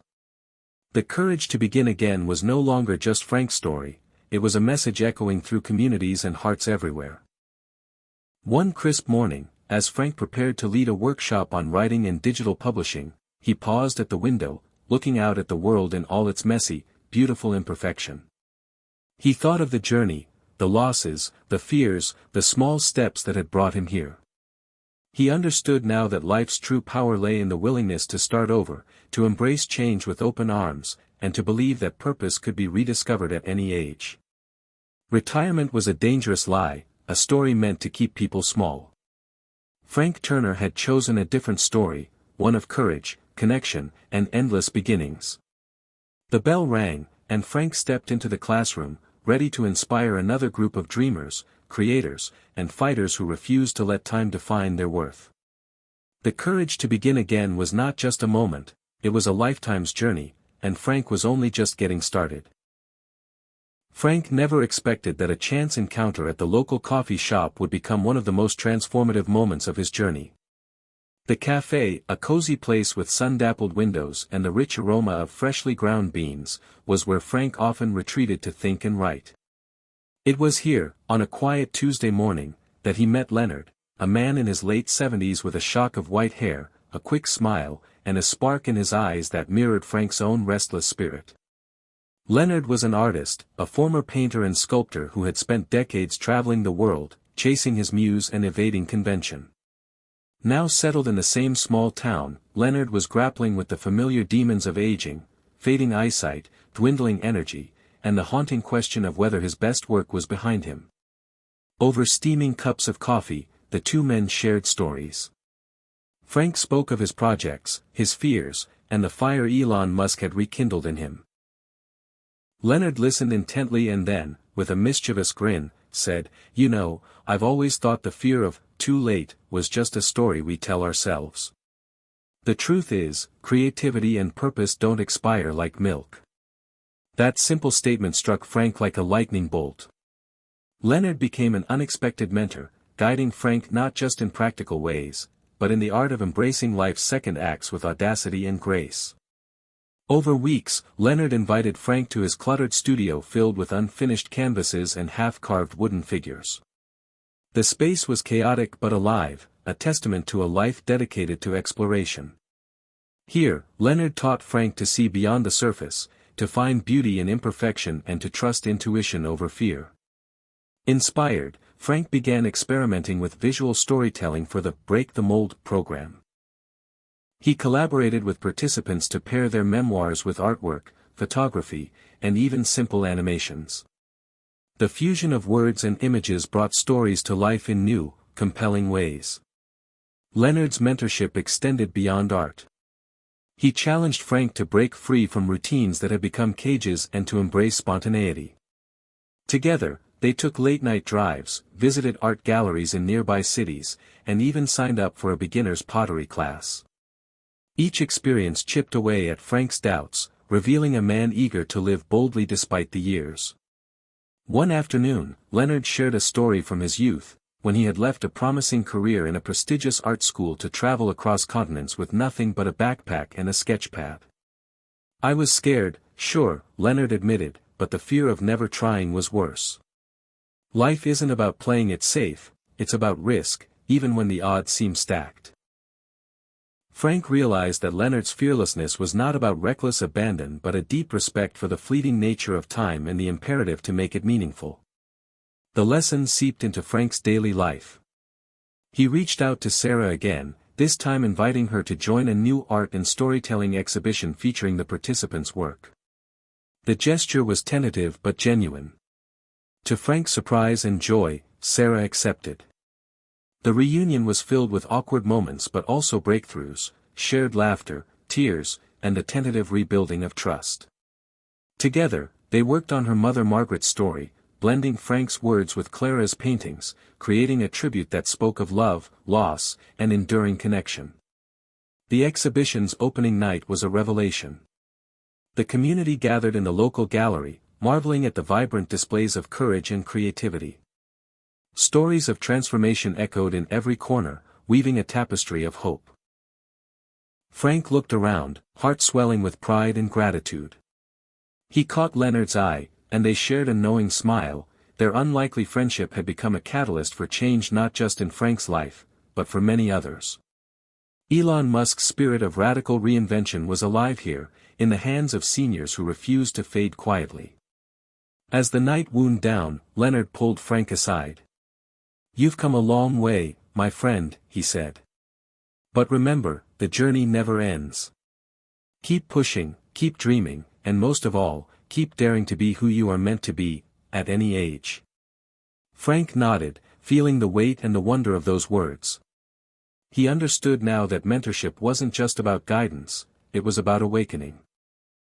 Leonard had reignited a part of Frank that had long been dormant, reminding him that life's richest chapters often began when the page seemed worn and the story unfinished.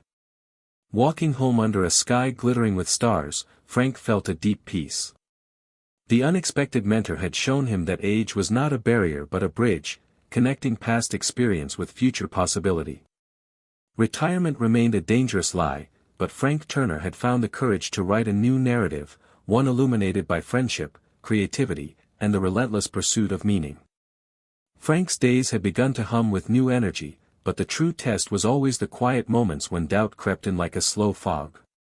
Sitting alone in his workshop late one evening, surrounded by the soft glow of screens and scattered tools, he felt that familiar tug, the voice whispering, "Is this really worth it?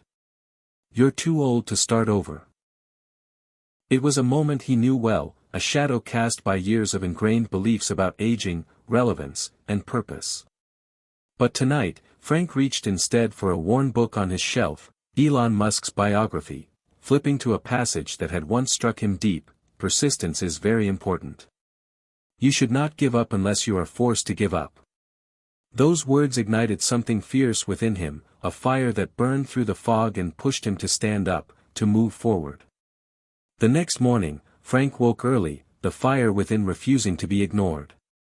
He decided to tackle the most daunting project on his list, building a prototype for the next generation of Athena, the drone designed to assist seniors. This time, the challenge was bigger, integrating advanced AI to predict health risks before they happened, a concept that was both ambitious and riddled with technical hurdles. Days melted into nights as Frank dove into coding, wiring, and testing. His fingers ached, and sleep became a luxury, but with every small success, a sensor that worked, a program that ran, his confidence grew. The fire within wasn't just about the project, it was about proving to himself and the world that age did not diminish capacity or dreams. One afternoon, Emily brought him a cup of coffee, pausing by the door to watch Frank at work. "You remind me of Elon sometimes," she said with a smile. "That relentless drive, that refusal to accept limits." Frank chuckled but knew she was right. The relentless spirit he admired in Elon had become his own, not as a carbon copy but as a spark igniting his unique journey. Yet, with the fire came moments of vulnerability. One evening, after a frustrating day of setbacks, Frank sat on the porch, the cool air wrapping around him. He thought about his father's warning against chasing impossible dreams, about Margaret's quiet disappointment when he left his stable job to pursue his passions, and about the years he had spent feeling like a failure. The fire within flickered, threatened to dim, but Frank refused to let it go out. Instead, he called Sarah, sharing his struggles and hopes. Their conversation was honest and healing, a reminder that vulnerability could be a strength, not a weakness. Empowered, Frank returned to his work with renewed clarity. He assembled a team of volunteers, seniors and tech enthusiasts alike, who shared his vision and passion. Together, they brainstormed, coded, and built, blending experience and innovation in a dance of collaboration. The fire within grew brighter, fueled by community and shared purpose. Months later, the new Athena prototype took its first flight in the town's park. The drone moved gracefully, sensors alert and responsive, an elegant blend of technology and heart. The crowd of seniors, family members, and supporters cheered as Frank demonstrated Athena's capabilities, reminders for medications, emergency alerts, even gentle encouragements to stay active. That day, Frank saw in their faces the reflection of his own journey, the courage to defy expectations, the power to ignite change at any age. As night fell and the crowd dispersed, Frank sat quietly, watching Athena hover under the stars. The fire within was no longer a fragile spark, it was a roaring flame, a testament to what could be achieved when fear was faced head-on and dreams refused to be silenced. Retirement was still a dangerous lie, but Frank Turner had found his truth, that the fire within could light the way for himself and countless others, proving that it was never too late to blaze a new trail. Despite the momentum building in his life, there were still nights when the doubts whispered louder than the cheers. Frank sat alone in the darkened living room, the only light coming from the flickering screen of his laptop where an email from a potential sponsor lay unopened. His heart pounded, not with excitement, but with the weight of uncertainty. Would they see the value in a senior-led innovation? Or dismiss it as a quaint hobby? Would the community embrace the next phase of Athena, or was it just another fleeting idea doomed to fade? These questions gnawed at him, echoing the fears he thought he had left behind. The world often treated aging like a sunset rather than a sunrise, a time to slow, to step back, to fade away quietly. Yet Frank had committed himself to challenge that narrative, inspired by Elon Musk's fearless refusal to accept limits, but the pressure was real and exhausting. On these nights, memories surfaced unbidden. The dismissive tone of his doctor telling him to take it easy, the sharp words from an old friend warning him to know his place, the silence from Sarah after a difficult phone call. The doubts whispered, maybe they're right. Maybe it is too late. But Frank had learned to listen differently. Instead of letting fear control him, he faced it head-on, like a sparring partner testing his resolve. One evening, as rain pattered against the window, Frank turned on a recorded speech by Elon Musk. The words filled the room, when something is important enough, you do it even if the odds are not in your favor. That night, Frank wrote a letter, not to Elon, but to himself. A vow to persevere, to honor the fire within, and to push through the noise of doubt. He shared the letter with Emily the next morning, who encouraged him to open up about his fears in the upcoming community workshop. Vulnerability, she reminded him, could be a source of strength. The workshop was packed. Seniors, caregivers, neighbors, all gathered to hear Frank's story and share their own. Frank spoke candidly about the nights when doubts whispered loudest, about the struggle to keep believing in himself and the mission. The room was silent, heavy with empathy. When he finished, a woman named Joanne stepped forward. She was 72, recently widowed, and struggling to find purpose. Your story gave me permission to admit my fears, she said. And to believe that it's never too late to try again. From that day, the community's bonds deepened. Frank realized that doubt was not the enemy but a part of the journey, an invitation to grow stronger. Together, they formed a support group, meeting weekly to share challenges, brainstorm solutions, and celebrate small victories.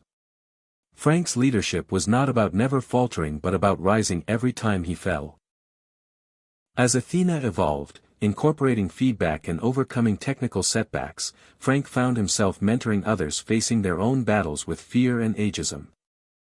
He encouraged them to channel their doubts into action, to let the whispers fuel their fire rather than extinguish it. One afternoon, Sarah surprised him with a visit. They walked through the park where Athena had its first flight, talking openly about the fears and hopes that had shaped their fractured relationship. You've shown me what it means to fight for purpose, she said softly. It's inspiring. Frank knew the road ahead would still have shadows, but the doubts no longer held power over him. They were simply part of the conversation, reminders that courage was not absence of fear but the choice to act despite it. Retirement was still a dangerous lie, a trap for those who believed their story was over. But Frank Turner had learned to listen to the doubts, to answer with resilience, and to keep moving forward, lighting a path for himself and others who refused to be silenced by age or uncertainty. Frank never imagined how far a single spark could travel. It started quietly. Just a few stories shared in the local gallery, a handful of lives touched by Athena, the drone designed to empower seniors. But soon, the ripple began to spread beyond their small town. Invitations arrived from neighboring communities, from online groups, from aging advocates who saw in Frank's work a beacon of hope and possibility. The ripple effect was real, and it was growing. One morning, Frank found himself speaking at a regional conference on aging and technology. The auditorium was filled with people who had spent their careers thinking about how to care for the elderly, many of whom had resigned themselves to the old narratives: decline, withdrawal, and invisibility. Frank's voice rang out clear and passionate as he shared the story of Athena and the Break the Mold program. He spoke of courage, reinvention, and the dangerous lie of retirement. The audience was captivated, not just by the technology, but by the human spirit behind it. After his talk, a young woman approached him, tears in her eyes. "You've given me hope," she said. "My grandmother thinks she's too old to do anything new, but your story shows her, and me, that it's never too late." That moment underscored the ripple's power, the way one person's courage could ignite countless others. Back home, Frank's community embraced the growing attention with humility and excitement. They organized workshops, expanded the storytelling program, and welcomed visitors eager to learn. The seniors who once felt invisible now stood at the center of a movement, their voices amplified and their wisdom celebrated. Among them was Joanne, who had once hesitated to step forward but now led her own initiatives to teach digital literacy to peers. Her transformation inspired others, proof that the ripple reached far beyond technology; it touched identity and belonging. Sarah, too, found her place in this expanding network, bringing her artistic talents to the exhibitions and sharing her mother Margaret's story as a symbol of resilience and love. Watching Sarah blossom, Frank felt a profound gratitude for the unexpected journey that had reunited them. One afternoon, Frank received an unexpected message from a national news outlet wanting to feature Athena and the senior innovators behind it. The resulting article went viral, sparking conversations across the country about aging, innovation, and purpose. The spotlight was intense and sometimes overwhelming, but Frank and his team used it to advocate for policies and programs supporting seniors' creativity and independence. Through it all, Frank remained grounded in the lessons he'd learned from Elon Musk: that fearlessness wasn't about being unafraid, but about acting despite fear, that failure was a stepping stone, not a dead end, and that the future belonged to those who dared to dream beyond limits. As the ripple effect grew, Frank realized that the true legacy wasn't just the technology or the programs, it was the collective awakening of a generation reclaiming their power. Retirement was still a dangerous lie, but the story had changed. The elders were no longer sideline spectators but leaders, creators, and visionaries. Frank's journey had become a movement, a tide lifting all boats. Standing in the community center one evening, surrounded by laughter and shared stories, Frank felt a quiet pride. The ripple had become a wave, unstoppable and beautiful. And it all began with a single man's refusal to accept that it was too late to matter. The fire within had become a beacon, lighting the way for others to find their own courage and purpose. In that moment, Frank understood the profound truth: transformation was contagious, and the greatest change came not from technology alone, but from the human heart daring to believe again. Frank sat quietly in his workshop, the hum of Athena drones softly filling the air around him. He'd come a long way from the man who once doubted whether he had anything left to offer. Now, with dozens of seniors involved in the program, countless stories told, and a growing community inspired by his work, Frank felt the weight of his mission settling into something deeper, a sense of responsibility to push even further, beyond comfort and convention. The final frontier wasn't space or technology, it was the human spirit confronting its own limits. He thought about Elon Musk's relentless drive to explore the unknown, to land rockets on Mars, to challenge assumptions. That same courage pulsed through Frank's veins now. But his frontier was more personal and profound: to dismantle the belief that aging meant retreat, to prove that purpose and passion could burn brightest in life's later chapters. One evening, Frank received a call that sparked both excitement and apprehension. A prominent university invited him to join a panel discussing aging, innovation, and the future of work. It was an opportunity to share everything he'd learned on a larger stage, but it also meant stepping into unfamiliar territory, surrounded by scholars, scientists, and policymakers who might see a senior innovator as an anomaly or novelty. Preparing for the panel, Frank wrestled with the familiar question: is this the right place for me? Am I prepared? But then he remembered Leonard's words about risk, and Elon's message about persistence. He reminded himself that he was not alone, that his community's voices traveled with him. The day of the panel arrived. Frank sat among experts, feeling the hum of nerves but also a fierce determination. When his turn came, he spoke from the heart about the dangerous lie of retirement and the power of radical reinvention. He shared stories of the seniors who had found new purpose through Athena, the struggles and triumphs, the importance of breaking free from societal expectations. The room was attentive, some faces nodding in recognition, others surprised by the depth of Frank's insights. Questions followed, challenging, probing, but respectful. Frank answered honestly, embracing vulnerability as a strength. Afterward, several attendees approached him, expressing admiration and a renewed sense of hope for their own families and communities.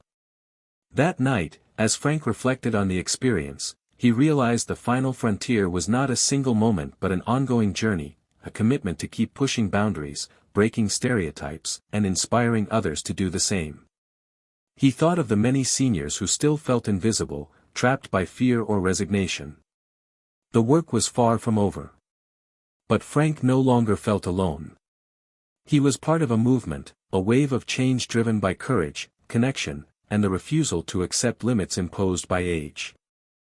Retirement was still a dangerous lie, but Frank Turner had chosen to face the final frontier head-on, blazing a trail for others to follow. As he looked out at the night sky, stars twinkling with infinite possibility, Frank felt a profound peace. The unknown was no longer something to fear but a horizon to embrace.